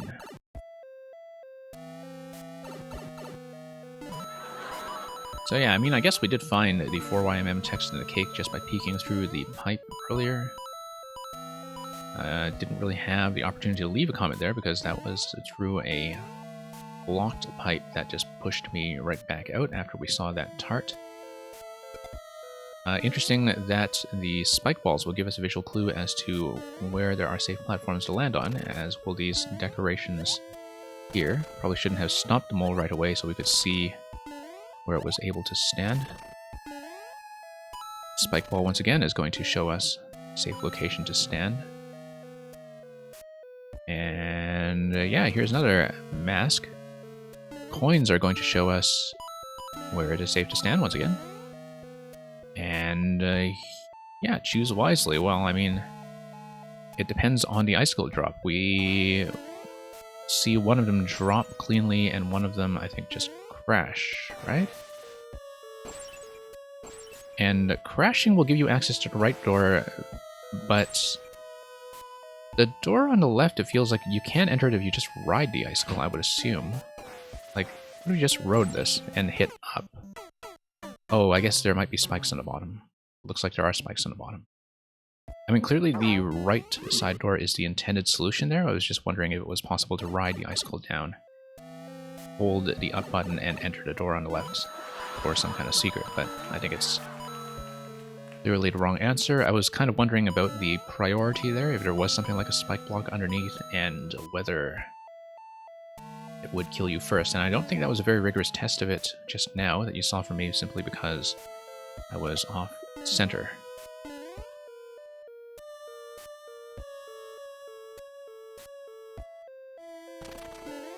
Yeah, I mean, sometimes, you know, when it comes to Salmon Run, that you are just at the mercy of whether the people around you are paying attention. But yeah, it was always the aerial invasion event, and I don't remember the name of it, that I always had the most trouble with. The Golden Hunt as well. I think a lot of people didn't really understand how to read the clues for how to uncover the spouts that were correct. I mean, I felt like I never really quite understood that either, in terms of, you know, checking the right spout order. I really do kind of miss Salmon Run now that we're just talking about it. I mean, I haven't really touched it in the past 2 to 2.5 years.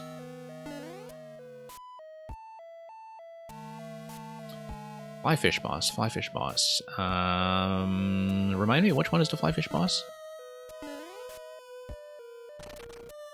I should know this, considering how much I used to play Salmon Run. Like, I was kind of mid-level professional, and that was before they patched things to increase the available ranks. We should just take the intended door in this level instead of poking around a test, but... Whoops. Oh. Fell off the edge there. Okay. Let's wrap back around.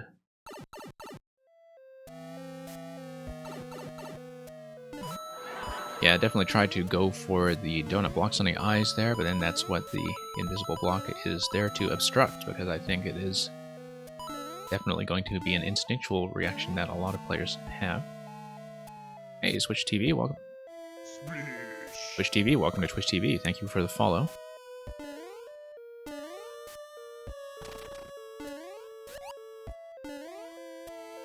And yeah.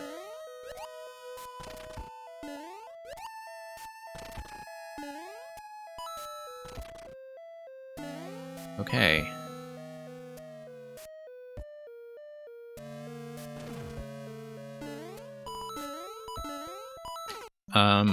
Oh, I somehow missed, even though I did see that land on a safe spot, or at least I thought so. I mean, I saw this first time. I am just blowing a lot of attempts on very silly things right now. 1 second. Sorry.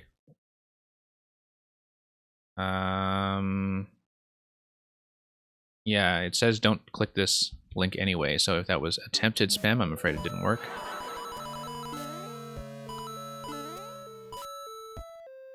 Oh, the missile got... Yeah. The flyfish, that's right. Yeah, because depending on your weapon set, I think that's one of the bosses that is most weapon dependent. I was really astonished at how many fantastic ideas in Salmon Run just never made it into the single player. I mean, obviously, Octo Expansion cleaned up the quality of the single player quite a bit, in terms of making it seem at least as creative as Salmon Run, but that, you know, like standard Splatoon 2 campaign, you know, it's pretty reasonable, but it still feels like it's kind of tutorial stuff, in that Salmon Run just had much more adventurous ideas. Octo Expansion, of course, is absolutely wonderful. I should replay that sometime. But even so, there's a lot of stuff that is pretty much still just Salmon Run exclusive. I thought I was going to land safely on where that ground decoration was. I feel like I came in a little bit too low.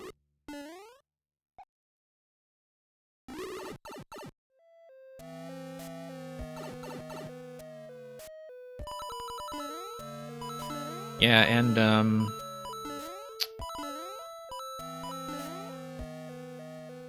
yeah, a lot of people are just not very good with the bomb throws, I think, when you try to, you know, get them into pockets of the missiles. And the worst thing is when you leave it alive for too long and you get a second one that spawns. Oh no, I need to follow where the spike ball was landing earlier. We cleared this entire thing the first time. And I'm just dying to very silly things. Yeah, no, I do remember that you need to get the bombs in the respective pockets, but... yeah, you leave that alive for too long and it's just a massive nightmare to deal with. And it is definitely one of those that... yeah, you just cannot afford to leave it up. Because it severely interferes with your ability to take on any of the other bosses active at the same time. I think in a way that is much more of a problem than is the case with some of the other combinations. So yeah, okay, so yeah, because there was one tile as the landing zone there, which is nice. Okay, let's just actually do this properly this time. We know that the icicle is going to break in that spot. So why don't we actually try to finish the level. We're going to pop out of the skull here, and it looks like, oh, we're going to have a music segment.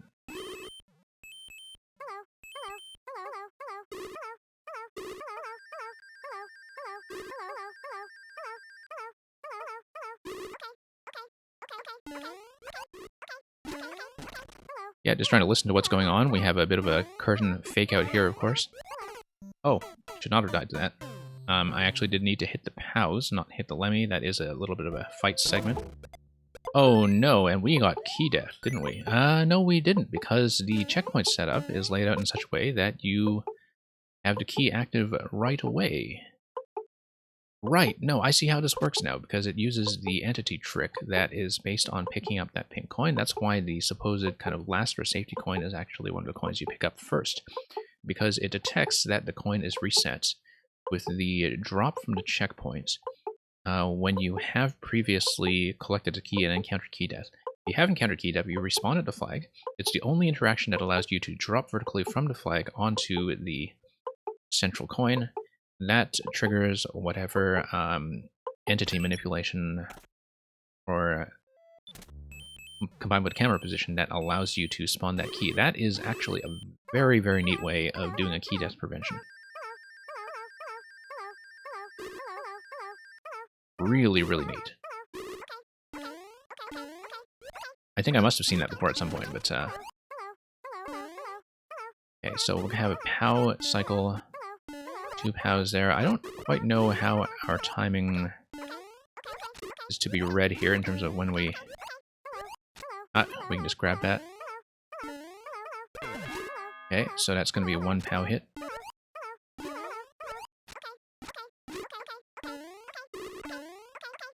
I love how this is actually just the P-switch melody, but in a very twisted distortion.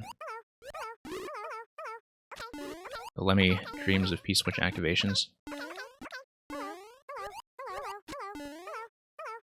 And of course, Minibarf we know to be a maker who is also very familiar with a lot of music trickery. We've played a lot of their levels previously. Minibarf's latest contributions have actually been levels that were kind of music levels that compress significant parts of Super Mario World, condense them into the space of one creation, kind of summarizes everything.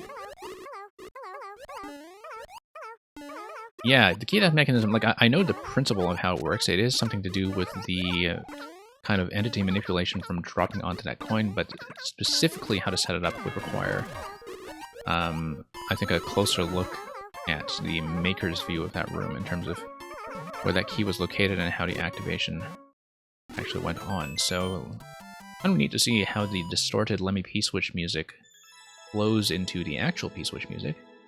Now I'm quite satisfied to know that we did essentially see the 4YMM and Cake room there just by peeking inside the pipe that was behind the on-off switches. I was still kind of wondering about whether the door on the left side icicle was accessible by some means if you just get on top of the icicle, but it looks like you are probably killed before you can actually get in, just due to the nature of spike hitboxes. So, yeah, without further ado, we have recovered Lemmy's marbles. So thank you for the GGs. Let's move on to whatever's next. We're kind of making decent time here in terms of getting through most of this set. We have 3 left to go, beginning with the Space Pig level, which is Bounce Galore. Bounce Galore, due to Space Pig's personal popularity as a maker, is easily the most played level of this week's set by quite a wide margin, just as Bufflin's was in the week 1 set. Space Pig, of course, being the leader of Team Shell projects that many of you are familiar with, in some cases from building Team Shell levels on your own end. Thwompson Shell is my best friend. Boom Boom is jealous. We have a clear rate that is nearly 2%, so for Space Pig this is going to be on the easy side, fairly comparable to the AGDQ level that we looked at over the weekend. So, yeah, we'll see about some of the bouncing that we have to execute here, and also keep an eye out for a potential secret route.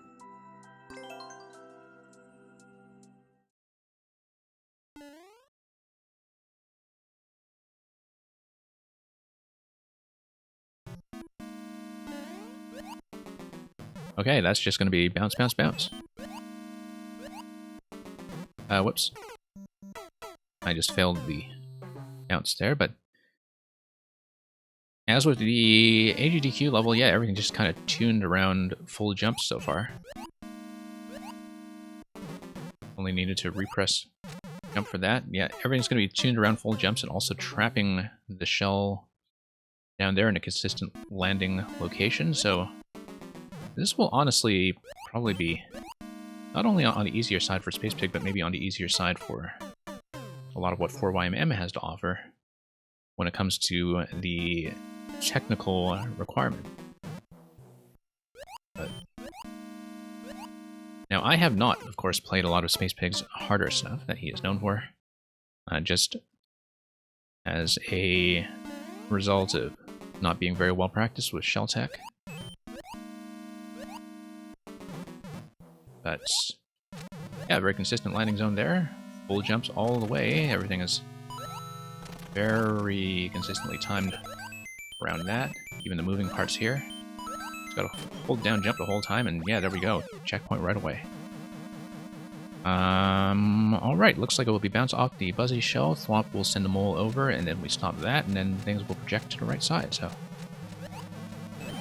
I wasn't quite reading that accurately, didn't see what was coming down with that shell coasting down on the upper level. That's obviously not supposed to be a high bounce if we look at it accurately. Just need to follow the coin trail down to the lower level. Whoops.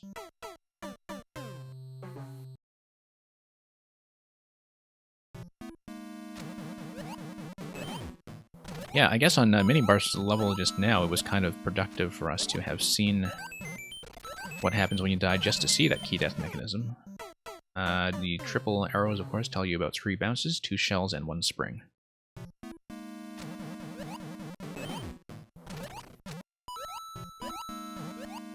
Yeah. I mean, with the previous level, I mean, Minibarf, from having seen everything that he's made so far in some of our previous streams, very impressive for a relatively new maker who I think only started uploading back in April. Okay, fairly generous margin of error in terms of how much swaying back and forth we were doing in that segment. Oh, wait, what am I doing? Just gotta jump all the way over to the trampolines. That's the obvious way to go. We have, of course, not yet found any kind of secret path, and yeah, just need to high bounce off of that. The trampolines are pretty much the only place where you actually do need to repress jump this level.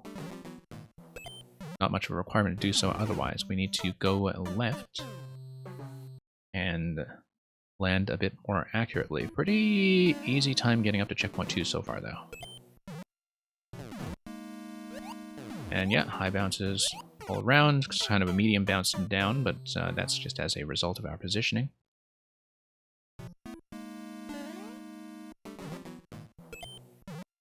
And whoops. Don't want to hug the left side too tightly, or that's what's going to happen. We're just going to rub our faces against the muncher over there. Quite unsanitary. Yeah, okay. A little bit tricky to sight read this, I think.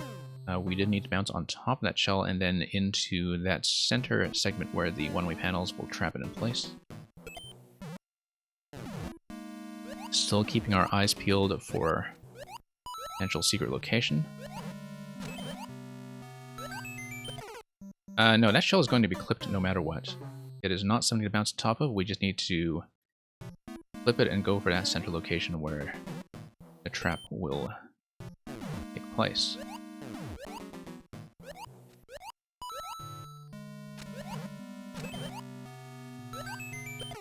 No, need to really bump up against that.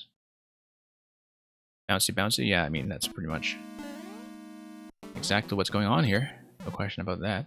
Interesting to see those ice blocks on top of the munchers in that segment there. I actually do wonder if that's something that reveals some kind of secret or something else. Like, really interesting. Look at where those munchers are situated and how we don't actually see what's accessible on the lower level. It's just a lava drop or something else, like a secret pipe entrance perhaps. It's a very suspicious location in a way that we don't have any way of activating just yet. It's unclear to me if there is a way to activate it. Yeah, double bounce here. We should actually follow the arrow markings for once.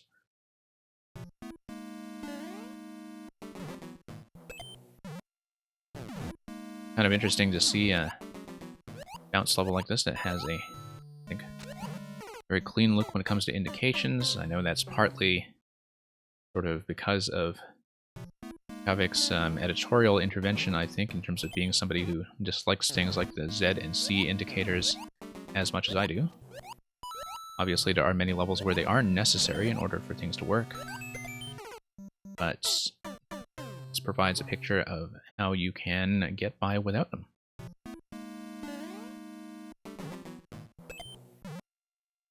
Okay, here we are. Yeah, overall, very visually clean to look at. There we go. Clearly the intended path. Triple bounce here. Yeah, pretty consistent timing throughout. That's a GG already. That makes me suspicious because we have, quite obviously, a scroll break over to the left side. We have a bomb that is accessible here if the one-way were somehow toggled. Or not the one-way, the on-off were somehow toggled. So, if we manage to switch the on-off state somehow, we come back around here, we have access to that bomb, we have access to the right side. Looks like the pipe is probably the intended entrance. Let's drop in here to see what's going on. Yes. On-off switch. Okay, pretty simple secret. Let's not get blown up by the bomb. And here's the 4YMM screen. And here's the cake. There's only 3 candles on this cake. 5 of those 1-up mushrooms. Let's put a little comment here. The 4th birthday candle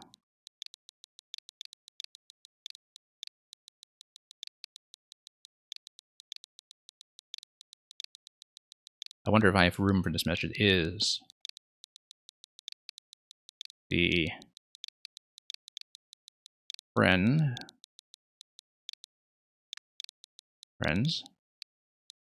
we made along the way.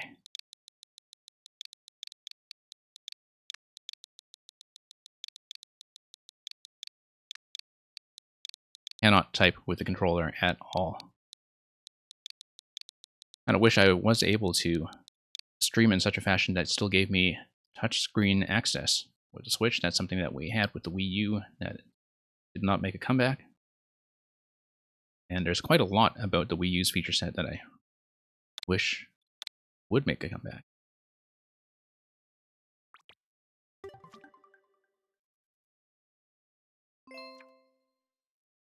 And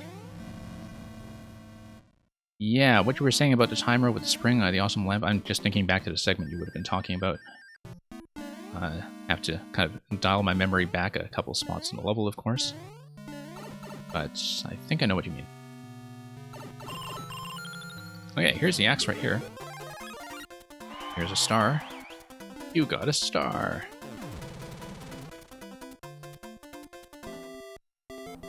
And yeah, interesting that is placed directly across the scroll stop ending the first segment. You can see that exit pipe that took us to CP1. That was actually a really smooth and easy experience. Count on Space Pig to actually deliver one of the most accessible levels of the entire set. Okay, 2 more to go. Okay, time for Mang.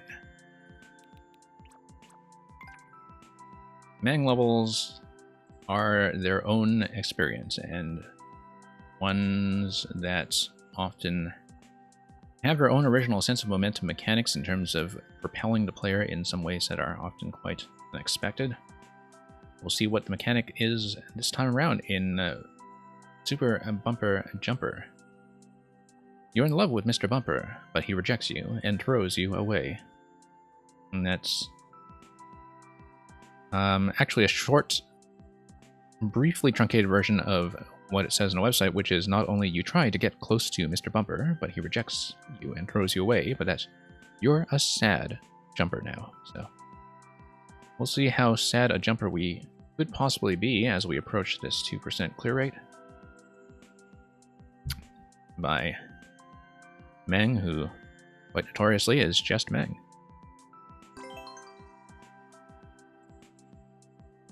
Mr. Electrodude's saddest love story you've ever heard? Well, I'm kind of surprised because earlier in the stream we already played Kerfix's Uncaged. I guess that kind of had a bittersweet ending. Bittersweet in the sense that I killed the Pokey friend. Okay, so this is a reset door, exit only, that has been blocked. I mean, the one-way panel is there to just, I think, complete this a bit. Yeah.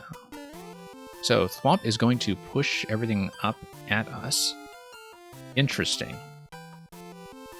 He's going to push everything in a stack and create some way for us to get up to... Yeah, no, we need to jump up because...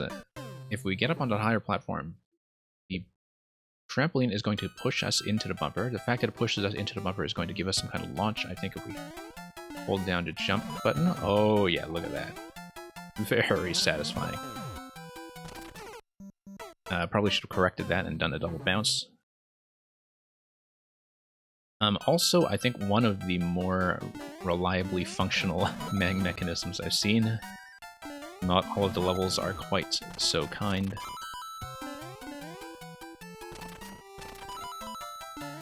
Okay. Oddly, kind of an interesting match with the other big SMB3 Sky level we've seen so far, which is, of course, Havoc's very own Twister Magnet Madness from week 1. This almost feels like a little bit of a long-lost sibling to that one.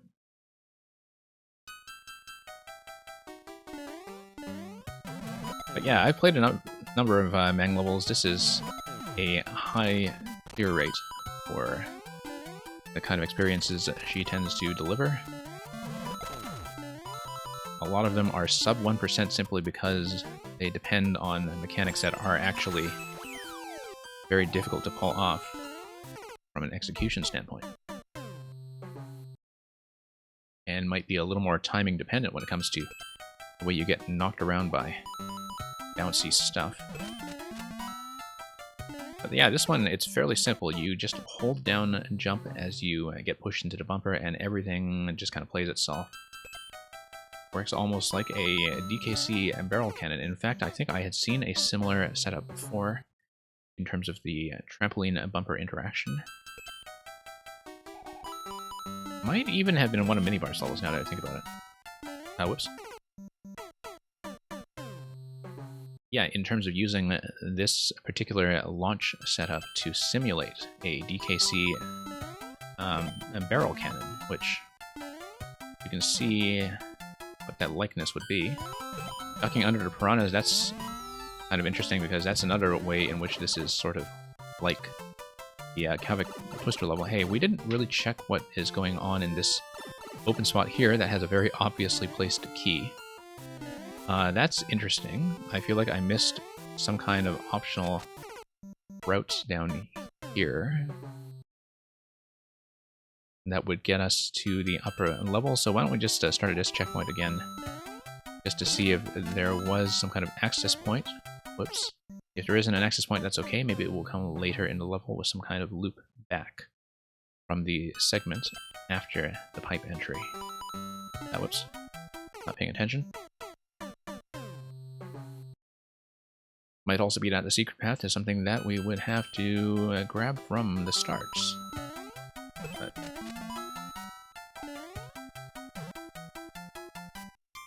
yeah, ducking under the piranhas there. Goal is down there. Yeah, we'll have to keep in mind the fact that the secret key is pretty obviously available in the main world at this point here by all of those coins. It does mean that we might have to loop back here and redo this segment. That's fine. Oops. As long as we build up the speed to get past that initial launch.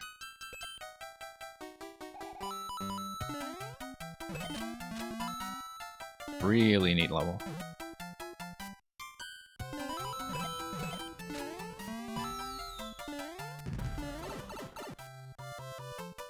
Yeah, these kind of momentum-based creations are really quite a treat when they work so reliably. I mean, we were kind of talking a lot about the momentum-based play in relation to the Tomb Train level that we saw from Cats earlier. Oh, bit of a right-to-left scrolling segment. Okay, no, we are going to spawn right there. Interesting that the blaster is blocked from firing any projectiles, so we do know that there is some kind of entity blockage that is going on here. Whoops. Gotta do a short jump and then have to do a crouch as we get into the piranha clinging on the ceiling on the other side, so... Oh, whoops. Don't want to hold jump going into this, or the bumper is just going to get us way too far.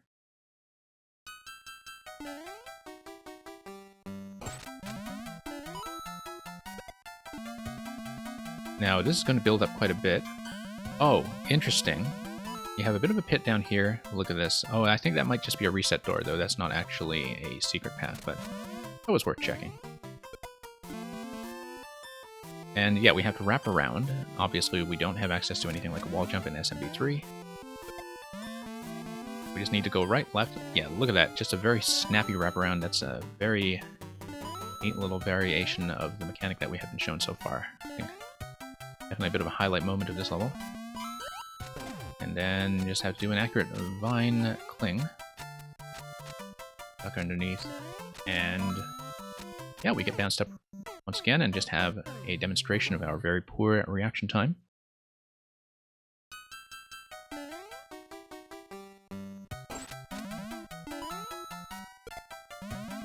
Nope, have to do the wrap around. Very nice to have a little bit of a reset pit here, because that is something that sometimes will take a couple of attempts to execute, but is very satisfying to get right. I mean, like, you know, when you actually have the controller in your hands, that specific jump wrapping around that one tile, it feels really, really snappy in a way that I think can't be said of very many Mario elements. Oh, look at that. That's also very snappy. Really cool. Love how everything here is tuned, for sure. Yeah, I think we just need to follow this and work around. It is, of course, cloud-based, so the cloud's going to follow your position on the screen. This is probably the most controllable use of the cloud that we've seen in a long time. Here's the door that is matched to the key that is available much earlier in the level, and so it seems like we missed our opportunity to get the secret path, and we'll have to redo most of this to think about how that might happen. One way that might happen is perhaps if there is a way to get pushed into the... No, the red pipe is going to be the exit from whatever secret path is available from the key door. Yeah, key door is going to push you out the red side rather than the blue side, and so... Yeah, we just need to redo this and think about how we can access the upper part of the main world in order to grab that key. Could be that it was something trivial like an invisible block that was just missing.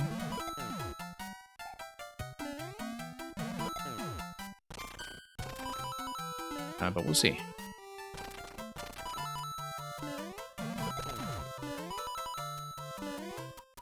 I mean, it looks like it's probably just pits down here. Yeah, just pits. We need to do a little bit of exploration and poke about, understanding, of course, that we want to hit the upper segment to that key, and also that we need to survive past the checkpoints in order to retain that key. So it might just be something like a vine block. But yeah, getting up to that segment to get the key is currently the puzzle that we need to solve. That is going to be past checkpoint 1. Yeah, look, we can kind of see a visual clue for the upper segment already. Given our camera positioning here, I don't see how that is accessible, though. Like it's its own little pocket in the clouds.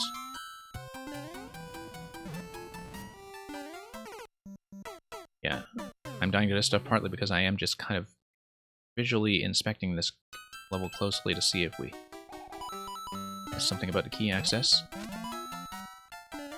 Oops. Nope, that was wrong. That was wrong, but it's interesting because the fact that we can grab the trampoline gives us a clue. It gives us a clue as to how we can actually get up to that upper segment that we were wondering about earlier. If we can grab the trampoline before we lose it, that might ultimately be the trick. We would need the trampoline on the first bounce here, we need it on the second bounce, but then if we grab it before it's gone, that could be the solution. So, let's... we'll have to be careful, of course, not to take checkpoint 2 if we can avoid it, because we want to repeat from checkpoint 1 to do the key grab. Yeah, look at that. The trampoline is just going to be lost there. I don't know if there is a way to retain it, because we do need to keep it in order to get over this second segment here. If we do pick up the trampoline, I kind of wonder... Well, I wonder what can be done. Yeah, there's no way we can clear that height without the use of the trampoline. So...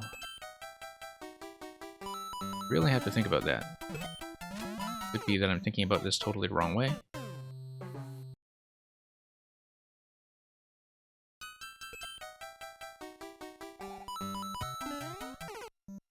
And...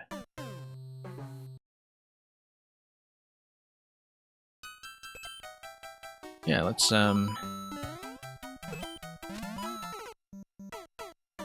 yeah, from what you were telling me, it's a teepee and a wigwam. It's 2 tents.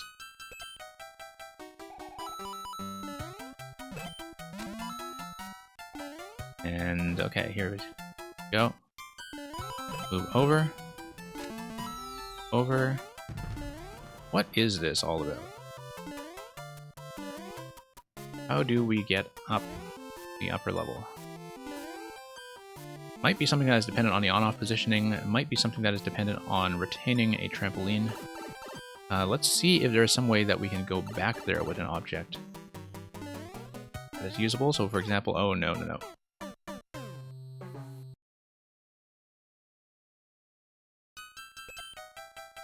Really kind of curious. We might have to retrace our steps from the beginning again just to see if there's something to that secret path that we have completely missed.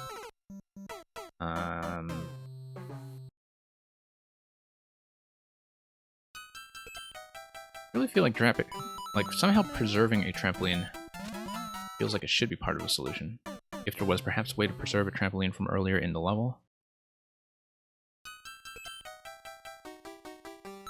That's just spikes, okay. Yeah, I wonder if there was something that we needed to do in the early segment before checkpoint 1 in order to find that optional route.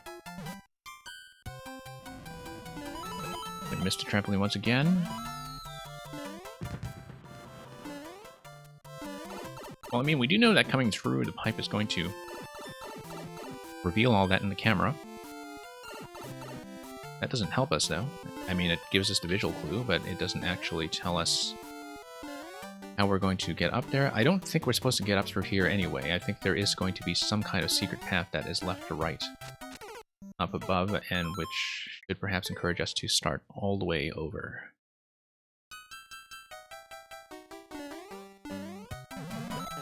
We'll just see what we could possibly have missed. Because currently I don't see any kind of access point that we may have overlooked. Because yeah, this gets us to the checkpoint segment pretty much right away. Unless there's anything that is like a back and forth. This reset door just looks like a reset door. I think the way to do it would be to think about whether there is something like an obtainable trampoline anywhere. Have to just comb this level pretty closely in order to inspect what's going on.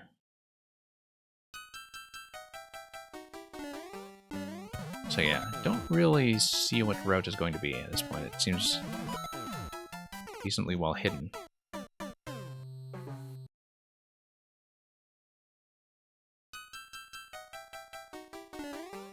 Well, we'll get it. I mean, we've been getting every cake hunt so far. Kind of nice to have one that is a little more hidden as a secret. I think most of this week's were generally fairly obvious when it comes to what to do.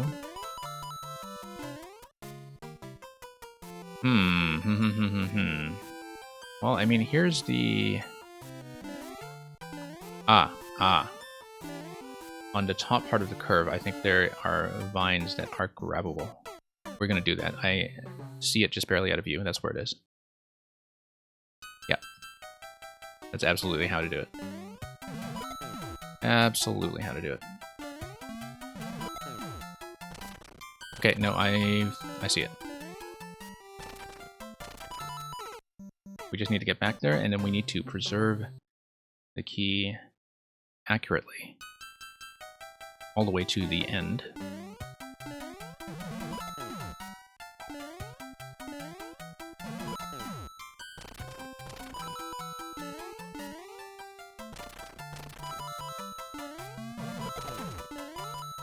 No, not there yet. It's going to be a little later on. But there most definitely is some kind of vine climb access that is just barely off screen. If I saw that accurately. Just need to remember exactly where to check for that, but it is somewhere close to this segment, is it? No, that's just a checkpoint. Wait. How do we miss it then? Okay, maybe that's incorrect. Thought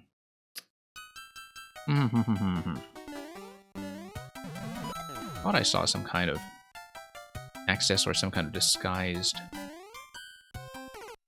entry point up top, but I may have completely misread that.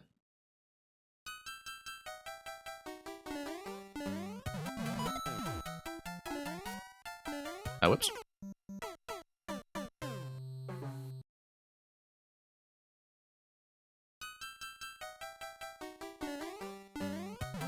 Yeah, let's just do a bit of a run around accordingly.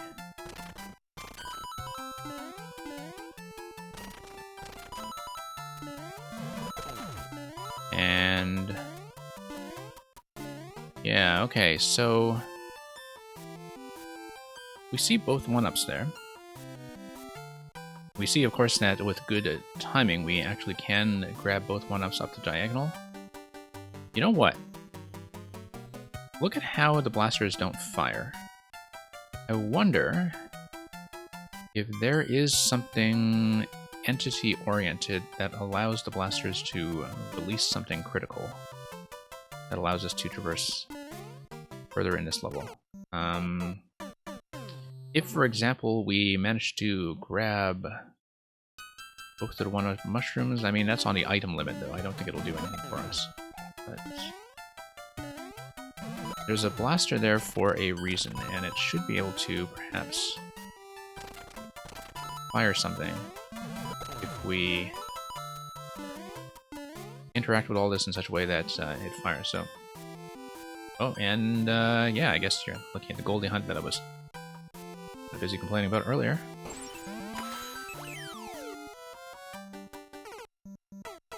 Really do wonder, because the blaster is blocked. Oh yeah, we have access to checkpoint 1 here. That's nothing.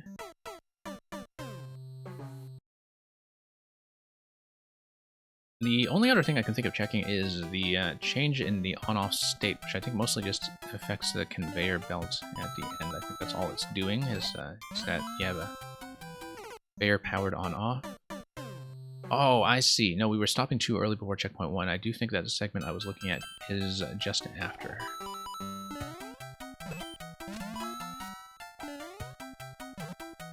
No, maybe not. I have to scrape this whole level very carefully because I just don't know what the entry point is supposed to be. Like, you can see something break for that. Like, when you scroll in, see how there is a little bit of breakage that happens on top right? Quite possibly this is something that is in fact checkpoint dependent. That if you do all this in a single segment, perhaps you get access to something off. And that's something that we haven't done so far. I haven't actually cleared it deathless from the beginning. It's entirely possible if you look at that sort of shattering animation up top, that is something that is going to matter. Particularly when we have an on-off switch control that is to our right. Yeah, it's actually going to enforce a change from an off to on state. So here's something we know about this level, that when you respawn at a checkpoint here, that something sets the level into the off state. It sets the level into the off state, and in doing so, I don't know if it was supposed to be in the off state already by the time you hit checkpoint 1, but if that is a difference between clearing from the start and clearing from checkpoint, then that is potentially something to look out for when it comes to the secret path. Switches back to on. Switches back to off.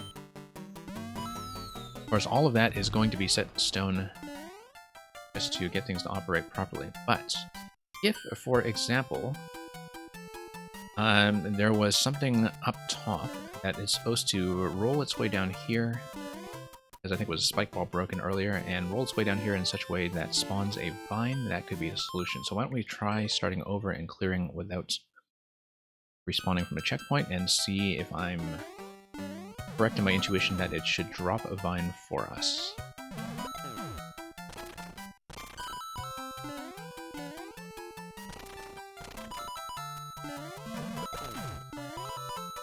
Yeah, as we pass checkpoint 1, we're going to look very carefully to see if we can see that breakage animation, and we don't. I think this is correct, and that is a subtle difference that is going to matter. So yeah, clearing from start should give us access to the key.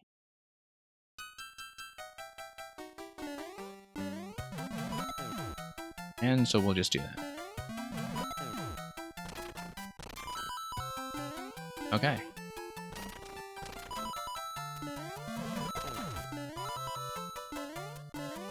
Here we go. Maybe there was still the break up top. Maybe I am still misreading that, but...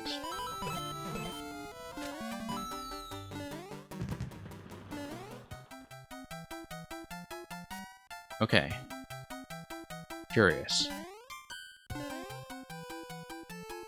I guess maybe I should inspect the next segment to see if there is a way to wrap back around here, because that's the only thing I can think of, is that we have some kind of alternate pipe exit. For example, in that segment that we see in the bottom right, that's barely out of view. Okay. Yeah, this is legitimately, I think, a hard entrance to spot when it comes to the secret path. We had a very fairly easy time with clearing the level itself, but losing a lot of attempts just to the secret search as we think about how that key access is going to function. Whoops.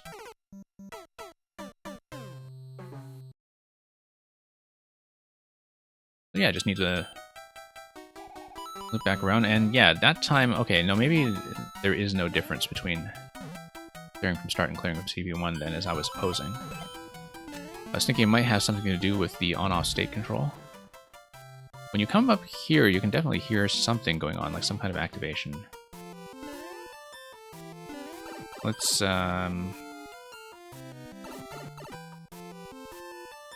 Let's continue and see if there's some other secret entrance I have missed. Looks like there was a back corner here. Oh, interesting. Look at that pipe. Blue pipe down there. That's it. Yep, that's the answer. That's the answer. You have to ride the blue platforms down, enter that blue pipe. Yep. I've got it. Yeah, should have been thinking about that flow in the first place. I think that was the first thing we were looking for, was some way that loops us back around to this side. We would, of course, have to stay alive through the rest of the level from there.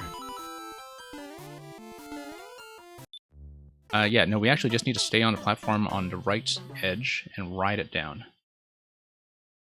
Can't jump, or we will have too much distance and not be able to fall back onto the platform in time. Just have to stay on the right side.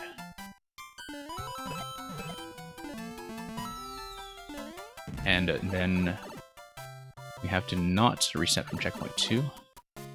Ideally, would dodge checkpoint 2 entirely. Whoops, too close to the spike. That was the right idea, though. We need to stay on the platform on the right edge in the top corner that is marked by the track. And that's a kind of neat little subtle clue with that track giving you that one-tile landing corner.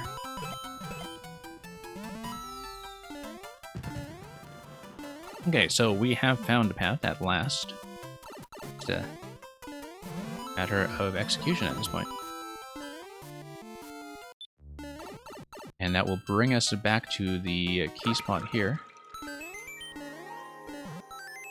Oh, here's a key. And here's a cake. Okay.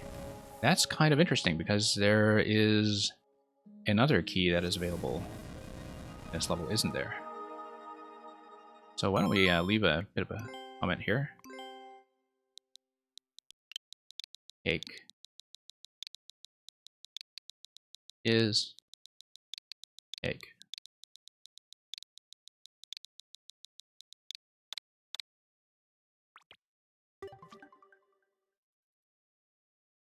Add your fill of splatting, I see, Electrodude.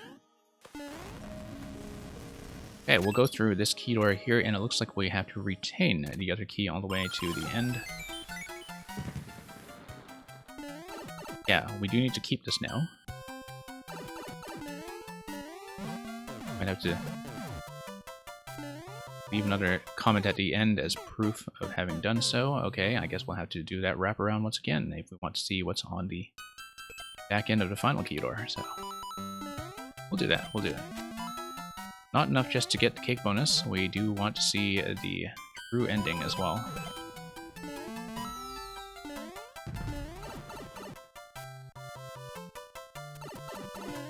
Yeah, it is, I think, a very intensive sensory experience to be doing that much salmon running for that long.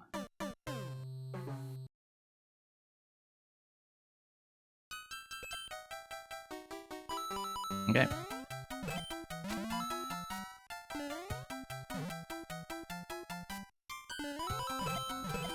And yeah, gonna pop up here. And up here. Try to do this accurately for once. Fairly easy to execute once you know what to look for. Grab all those free 1-ups for Endless.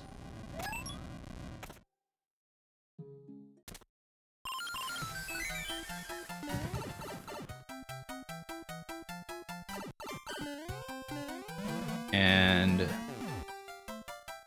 here we are. Fairly simple to execute everything at this point, at least. We're going to skip checkpoint 2.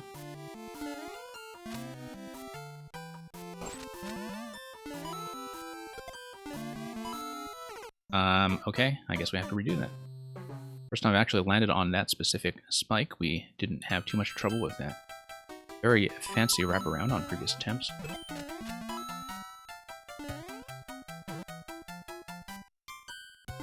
Yeah, so it's just one more level after this one, and that'll be it for set 2. So far, it's been a pretty efficient experience, I think, in order to just get everything done at once. Oh, forgot to get the secret. Yeah, okay. See you around soon. We'll hopefully get to the new level from you soon enough. So, sleep well. Till next time. Meantime, we'll continue.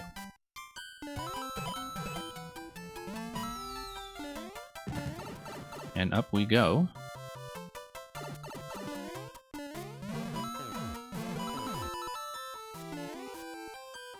And, oh, whoops.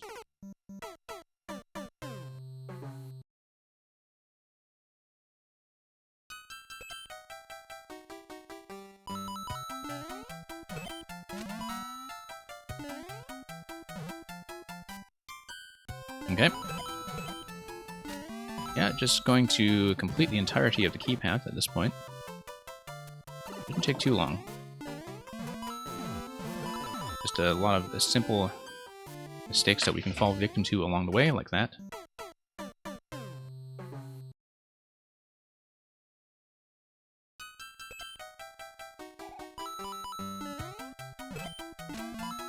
And yeah, let's proceed.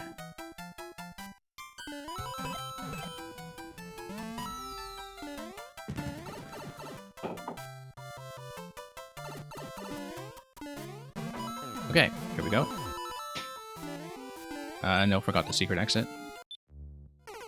Need to wrap around, do the key path, skip checkpoint 2, do everything accurately. It's a fairly short level, I think nothing is terribly threatening In terms of difficulty, it's just a matter of being able to, you know, stay on our feet and not get too perturbed by little minor variations in how we've been playing.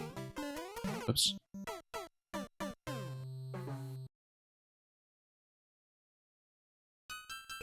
I mean, we do have everything mapped out at this point. It's just having one good attempt. And honestly, everything with the mechanics in this level feels pretty good to work with so far.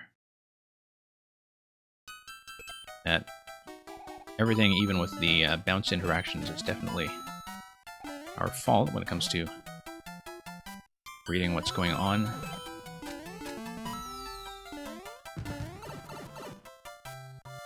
And so yeah, we'll just make sure all the timings are here are crisp enough that we can do that successfully twice. Once to grab the key, once to come back with the key.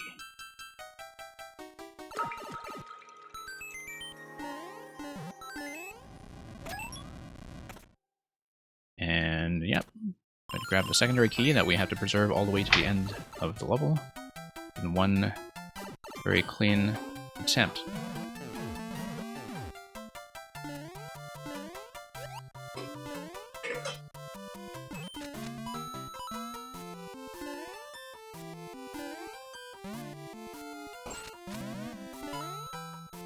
Okay, let's do a wraparound, fairly clean. And let's get pushed by that ice block. Okay, everything's looking pretty fine so far.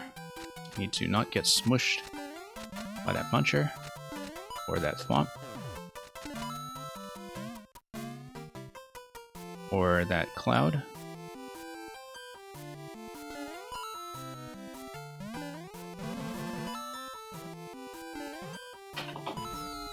And yeah, there we go. There's the key already. Through the key door we go.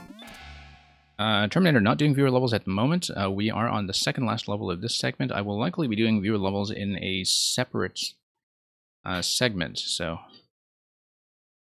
we'll see how long it takes me to get this done and one last one after that, and I'll see if I have time to open a queue. I don't necessarily guarantee that I will, but thanks for dropping by and checking in anyway.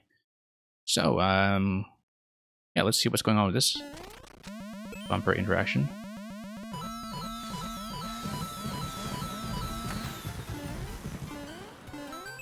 Okay.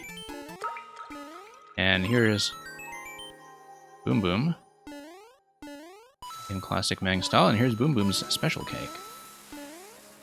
Oh, interesting. That's, we have... Whoops, this interaction here. Oh, whoops. Okay, no. We completely flubbed that. I have to redo this. I do want to see the end of this. Yeah, we were just supposed to get pushed up through here and just get pushed up through the next segment. Let's redo that part.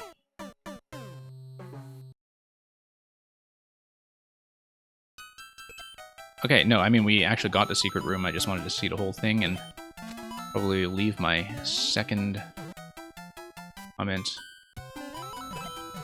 card up there.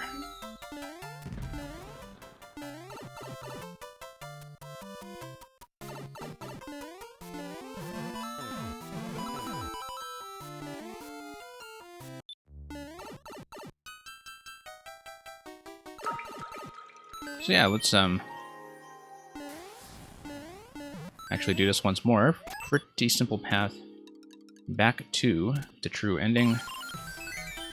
But, you know, if you're going to be a proper completionist, you do have to be very rigorous about properly seeing it through all the way to the end, even if you fail at the very finish after having solved all the puzzle and routing elements. As we did right there, so... let's just wrap all the way back around. And through we go.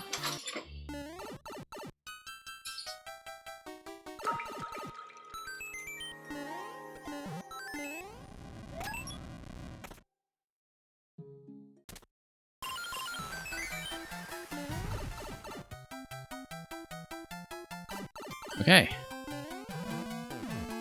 That's one, that's two.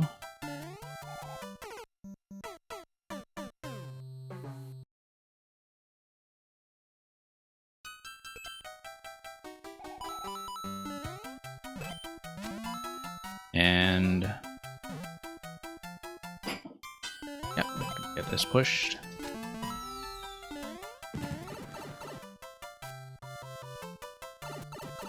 No, we forgot to get the secret. One moment. No. Okay, no, I got confused. That was actually our first pass through that room. We need to go back and actually get the secret. 1 second.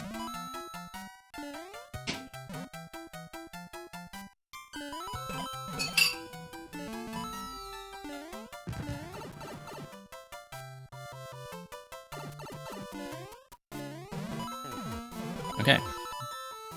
That was almost a big mistake. But we'll wrap around, grab a key, finish everything. Past this point, fairly easy to execute. Yeah, we lowered clear rates far lower than we should have, just as a result of all the sloppy exploration that's been done on these subsequent attempts.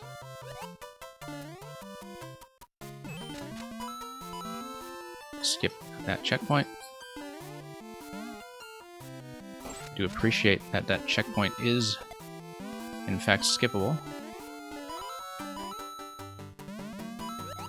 Only thing to really kind of worry about from a timing perspective is just the cloud segment. Of course, we can always worry about simple things like that we have never failed to previously.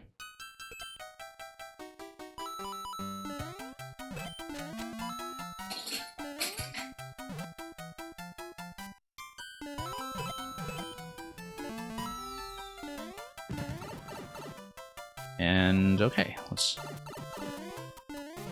wrap around one more time.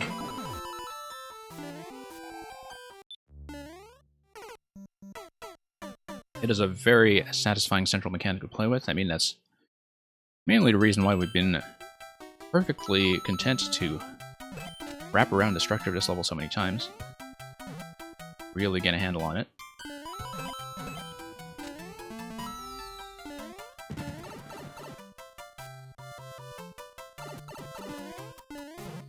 Yeah, just need to do that part twice. Once without key, once with.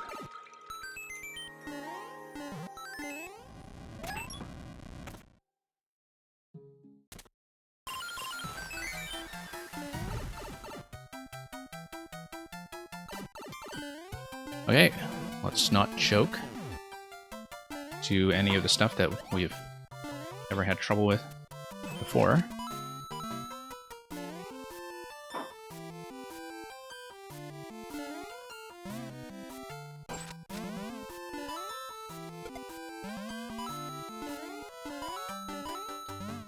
Yeah, Cloud, the trampoline on top is the main thing I'm kind of worried about at this point.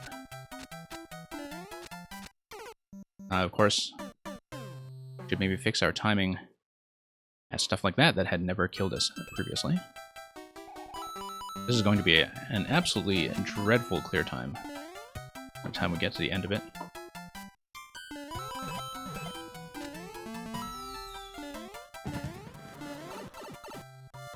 And not because anything in here is particularly hard, just a question of consistency on our part as we wrap around this segment, which you would think is very well practiced at this point.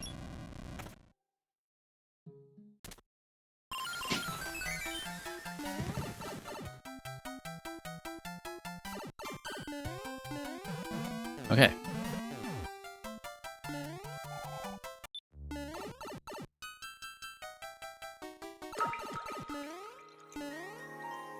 And, oh, we already got the key the first time. Okay, no. Sometimes I just lose track of what our flow through the level has been. That's what happens with repetition. Yeah, we did see this all the way to the final room. It was just that hesitation with the Buzzy Helmet when we were punching our way through the Piranha Plants that created a bit of an unnecessary failure point. But I do want to capture the footage of clearing that final segment completely.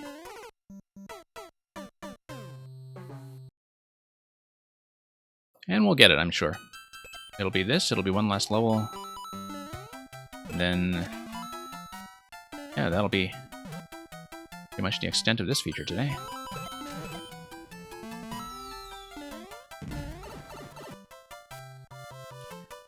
Not much new to discuss about the mechanics here in the meantime, just a matter of wrapping around and actually hitting that pipe accurately.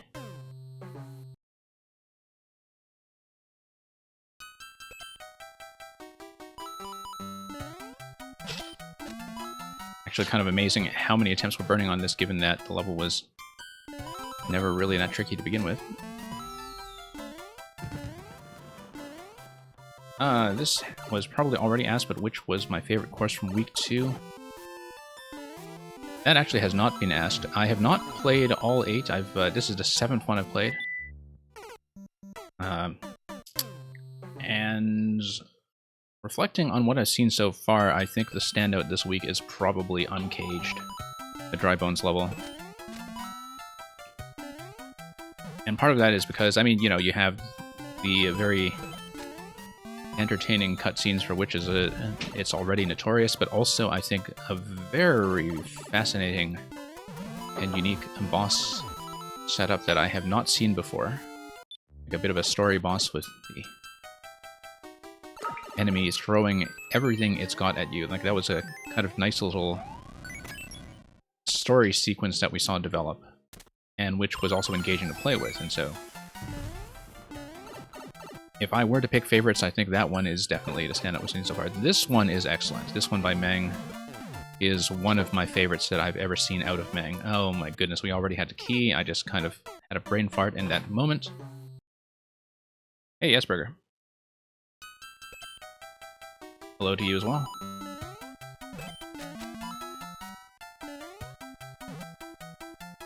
Yeah, we've cleared this level already, and we've even completed the secret route already. We just didn't get through the final door of the secret route. For those of you who are just joining us, because I made a dreadful mistake and died in the secret room.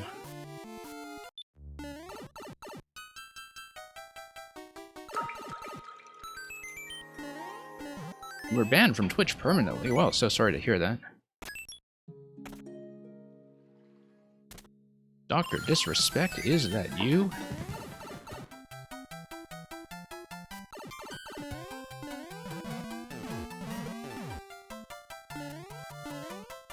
Okay.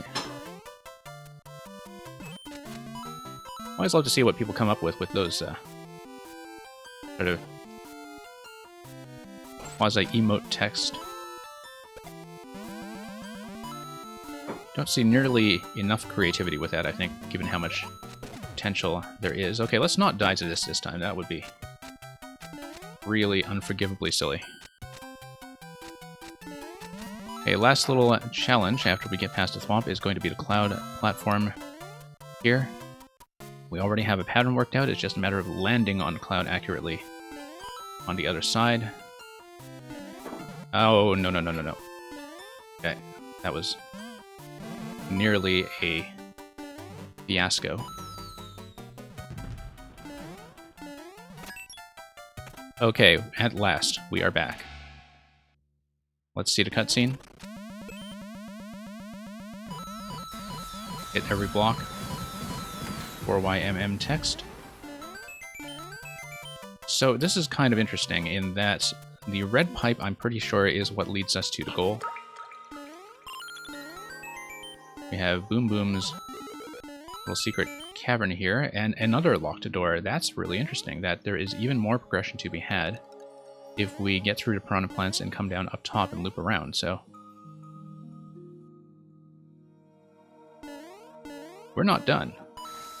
We're not done by any means.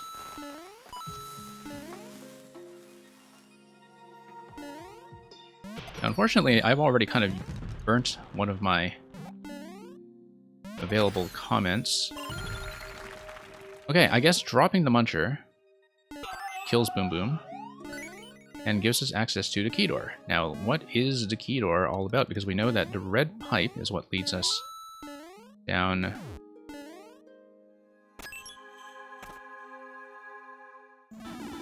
Nice. Oh, this is a little Mang decoration. Okay. This is a very fancy little room that's a tribute to oneself. I am definitely leaving a comment in this room. I think it's definitely a obligation on my part. I want to see the available comments here too, if anybody has left anything. There's a nice there. Okay.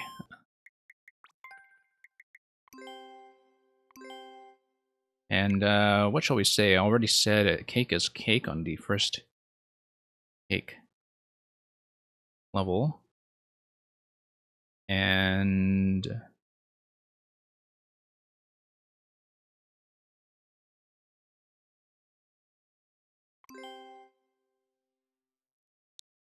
oh, let's see.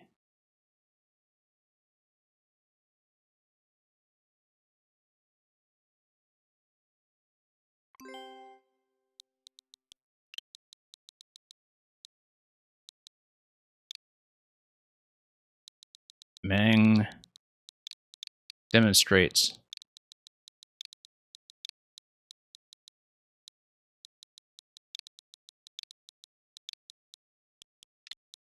a firmer grip on Boom Boom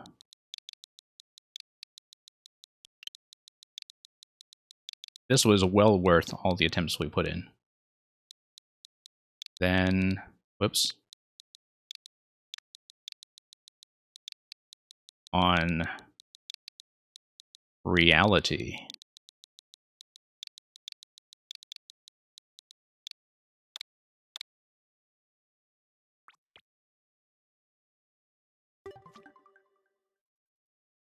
Yeah, this is actually the third cake in the level. It is a topper. If you think about the entirety of this stage as one big fluffy cake. What a fancy little room. And that is just absolutely gorgeous, particularly if you know what Mang's Maker avatar looks like the Mii design. This is just a beautiful little secret buried in a secret buried in a secret. It is my favorite secret path, I think, in all of 4YMM thus far. So, Hyperion Smokestack, hey, welcome. Thanks for joining us. We are on level 7 out of 8. I just spent an excruciating amount of time doing something that was actually fairly easy, just consistently, in order to get to a secret path that is buried 3 layers deep in this level, which I highly recommend. I think this one and Uncaged have been the highlights of this set so far. Look at this Boom Boom respawning again, even though we nuked him earlier.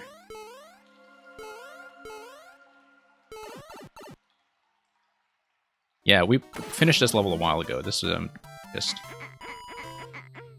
was part of our project to be perfectly completionist about it. I actually died in the secret room a couple attempts ago just from utter carelessness, and that inflated our clear time by about 20 minutes.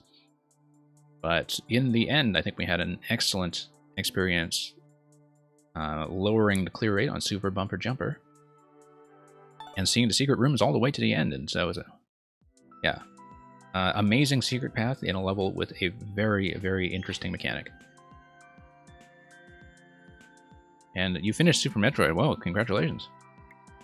I guess you have, yes, Metroid on the brain. Did you save or kill the animals? I guess that's the classic question. Did you know that you could save the animals?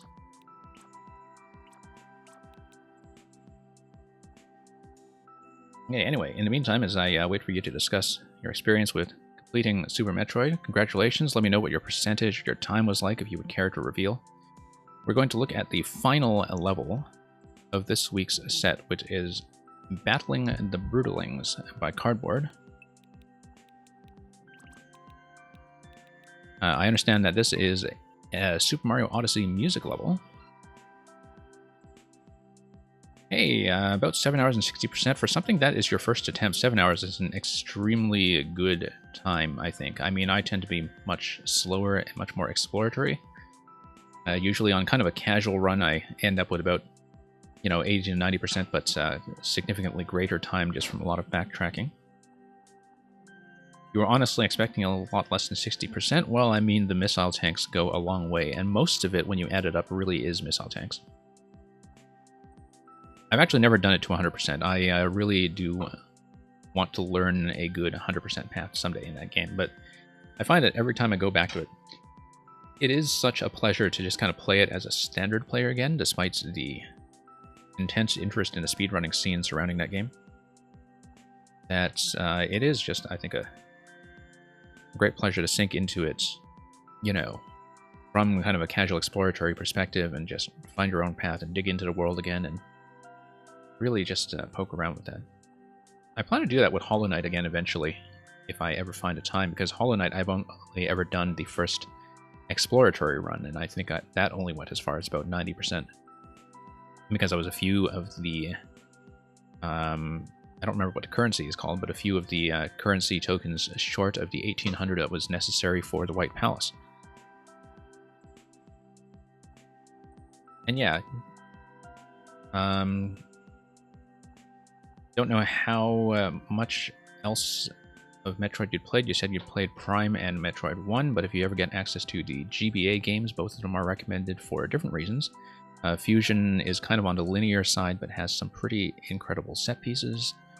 Zero Mission is just a remake of 1, as you may know, that is pretty much designed around sequence breaking and alternate paths. So in the meantime, let's continue with 4YMM, where you battle against Koopalings masquerading as Super Mario Odyssey's Broodals. So, it's going to be all about the rabbits here.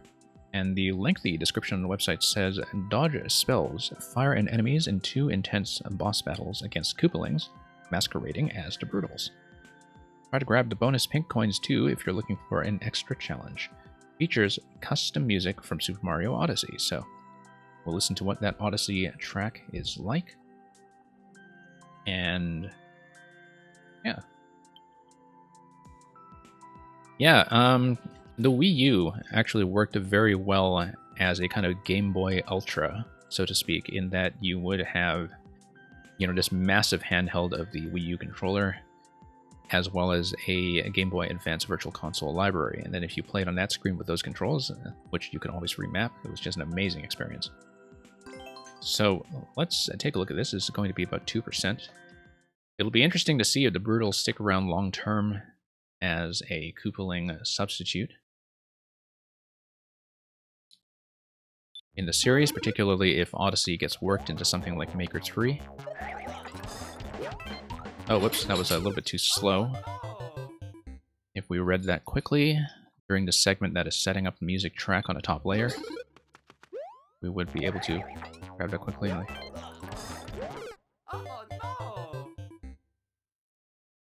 And so, hopefully, music stays operational in the meantime. We actually did have the audio bug show up earlier in a Zelda music level, and kind of unfortunate.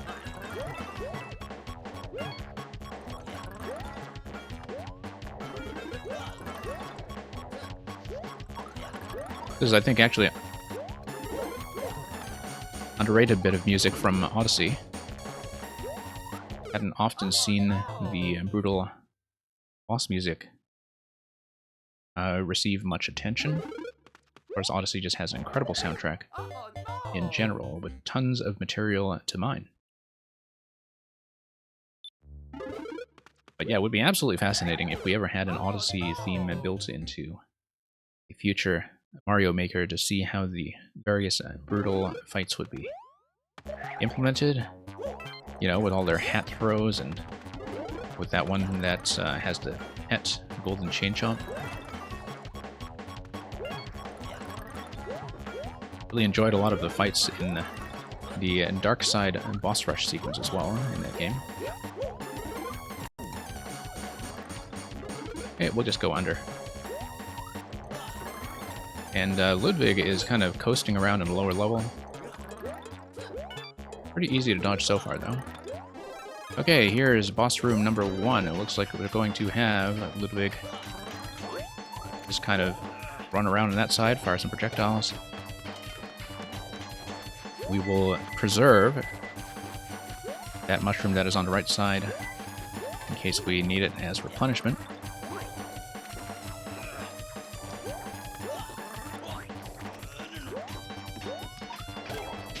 Okay, in the meantime, we'll just try to land that third hit accurately. Pretty easy to dodge all this so far.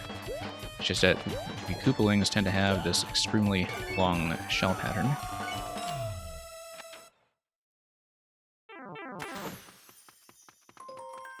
Yeah, I mean, you know, Super Metroid, we kind of discussed the wall jump previously. I think that's...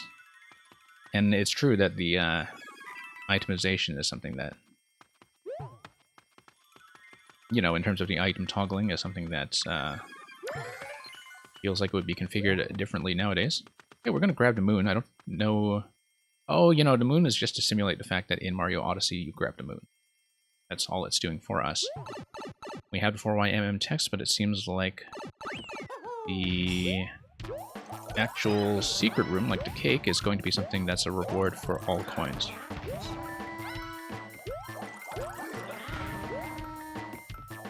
But yeah, just gonna rock out to the music track in the meantime. 2 more coins to go. Probably 1 more substantial coin before the safety coin.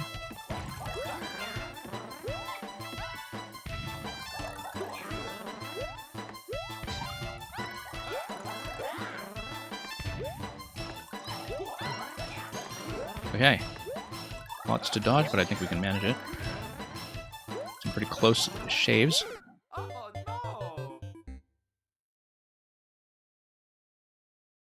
Okay, looks like we just had a brief disconnection in chat. Stream is okay though, right? Oh wait, we missed a coin.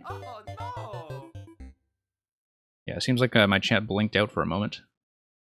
But I'm not seeing any dropped frames on the video stream itself, so I think we should be fine. We actually did have an interruption in the first level we played today, which was Uncaged by Curfix, which I think, as I was saying earlier, is definitely one of the highlights of the week.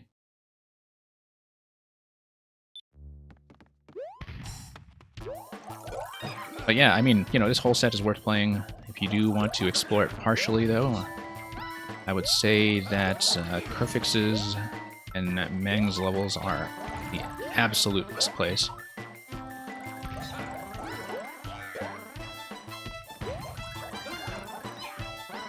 And it's kind of nice that, you know, every week we can have just highlights among highlights, because the general level of quality in all this has been fairly satisfying. Okay, let's not get crunched on the side. Whoops.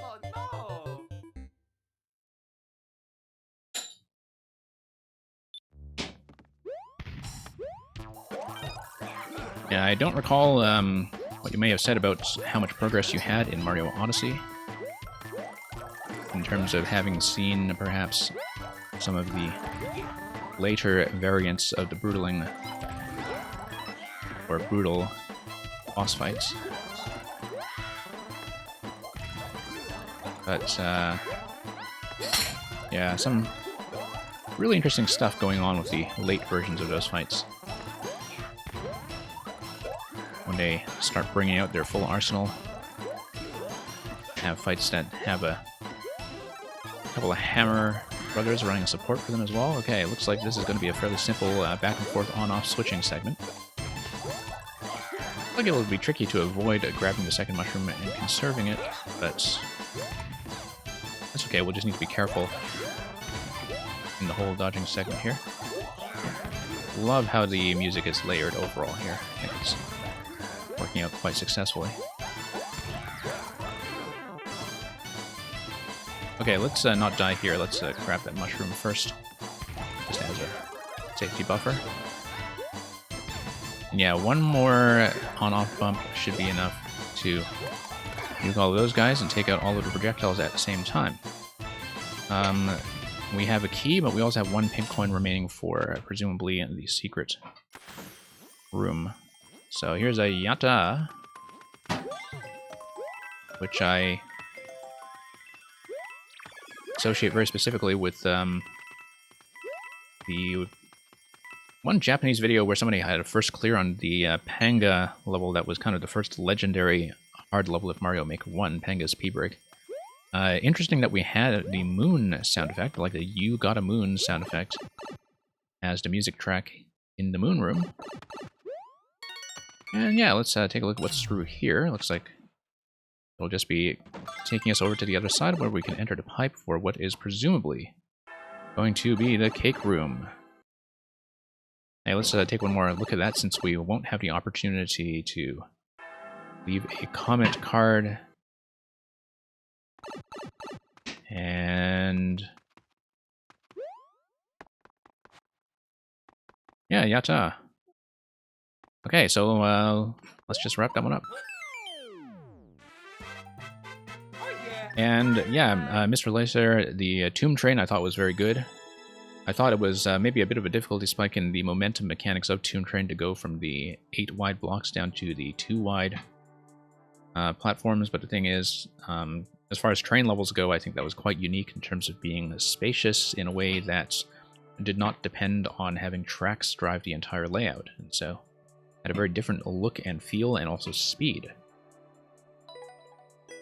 And so yeah, this was a nice little musical epilogue. I think that's kind of in keeping with how a lot of the 4YMM programming has been done so far, in terms of finishing off with an epilogue music level, much as the Magic Koopa level was serving last week. So really a great set all around. I see that since I started this, Space Pigs level has actually pushed 10,000 plays, which does not surprise me very much.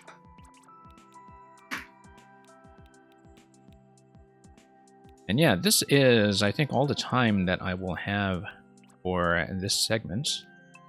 We will be getting back into viewer levels for the remaining streams during the week, and I'm probably doing another Maker preview for the Week 3 Makers once we get into the weekend.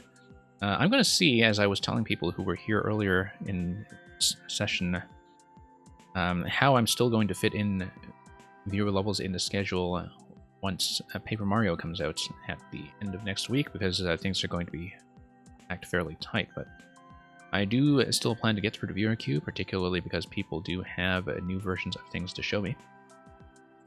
Catching up on chat a bit. Running out the last 100 or so moons, yeah. I mean, you know, I definitely found it satisfying to be a total completionist with that. I don't know if you've already done Dark and Darker Side. And, you know, no worries about having to miss any of those streams. We'll see when I actually manage to run viewer levels. I definitely want to do the Thursday daytime this week, as we've been doing for the last month or so. And hopefully fit in one of the late night viewer level streams as well. But that will be determined, because this has been a lot of Mario at once. And yeah, some cake rooms have definitely been more flexible than others in terms of letting you actually enjoy the cake and post a little comment as proof of accomplishment. And yeah, Super Bumper Jumper, I think, had by far the best cake, as we might have seen earlier for those of you who had come in at the end of that one. I think this was definitely a highlight as far as bonus routes go. Yeah, great set all around. So, thank you all of you for dropping by. This has been our 4YMM time slot, but I'm not quite sure it actually works very well, because what happens is that we have all the EU people come in at the beginning of the stream, and then everybody drops out for a bit, and then you have the NA people come in near the end. So I'll see if I actually keep to this time slot for 4YMM next week, or if we need to make some adjustments. But in the meantime, we will be continuing our coverage of each of the releases as they go along, and I think today was a pretty manageable session.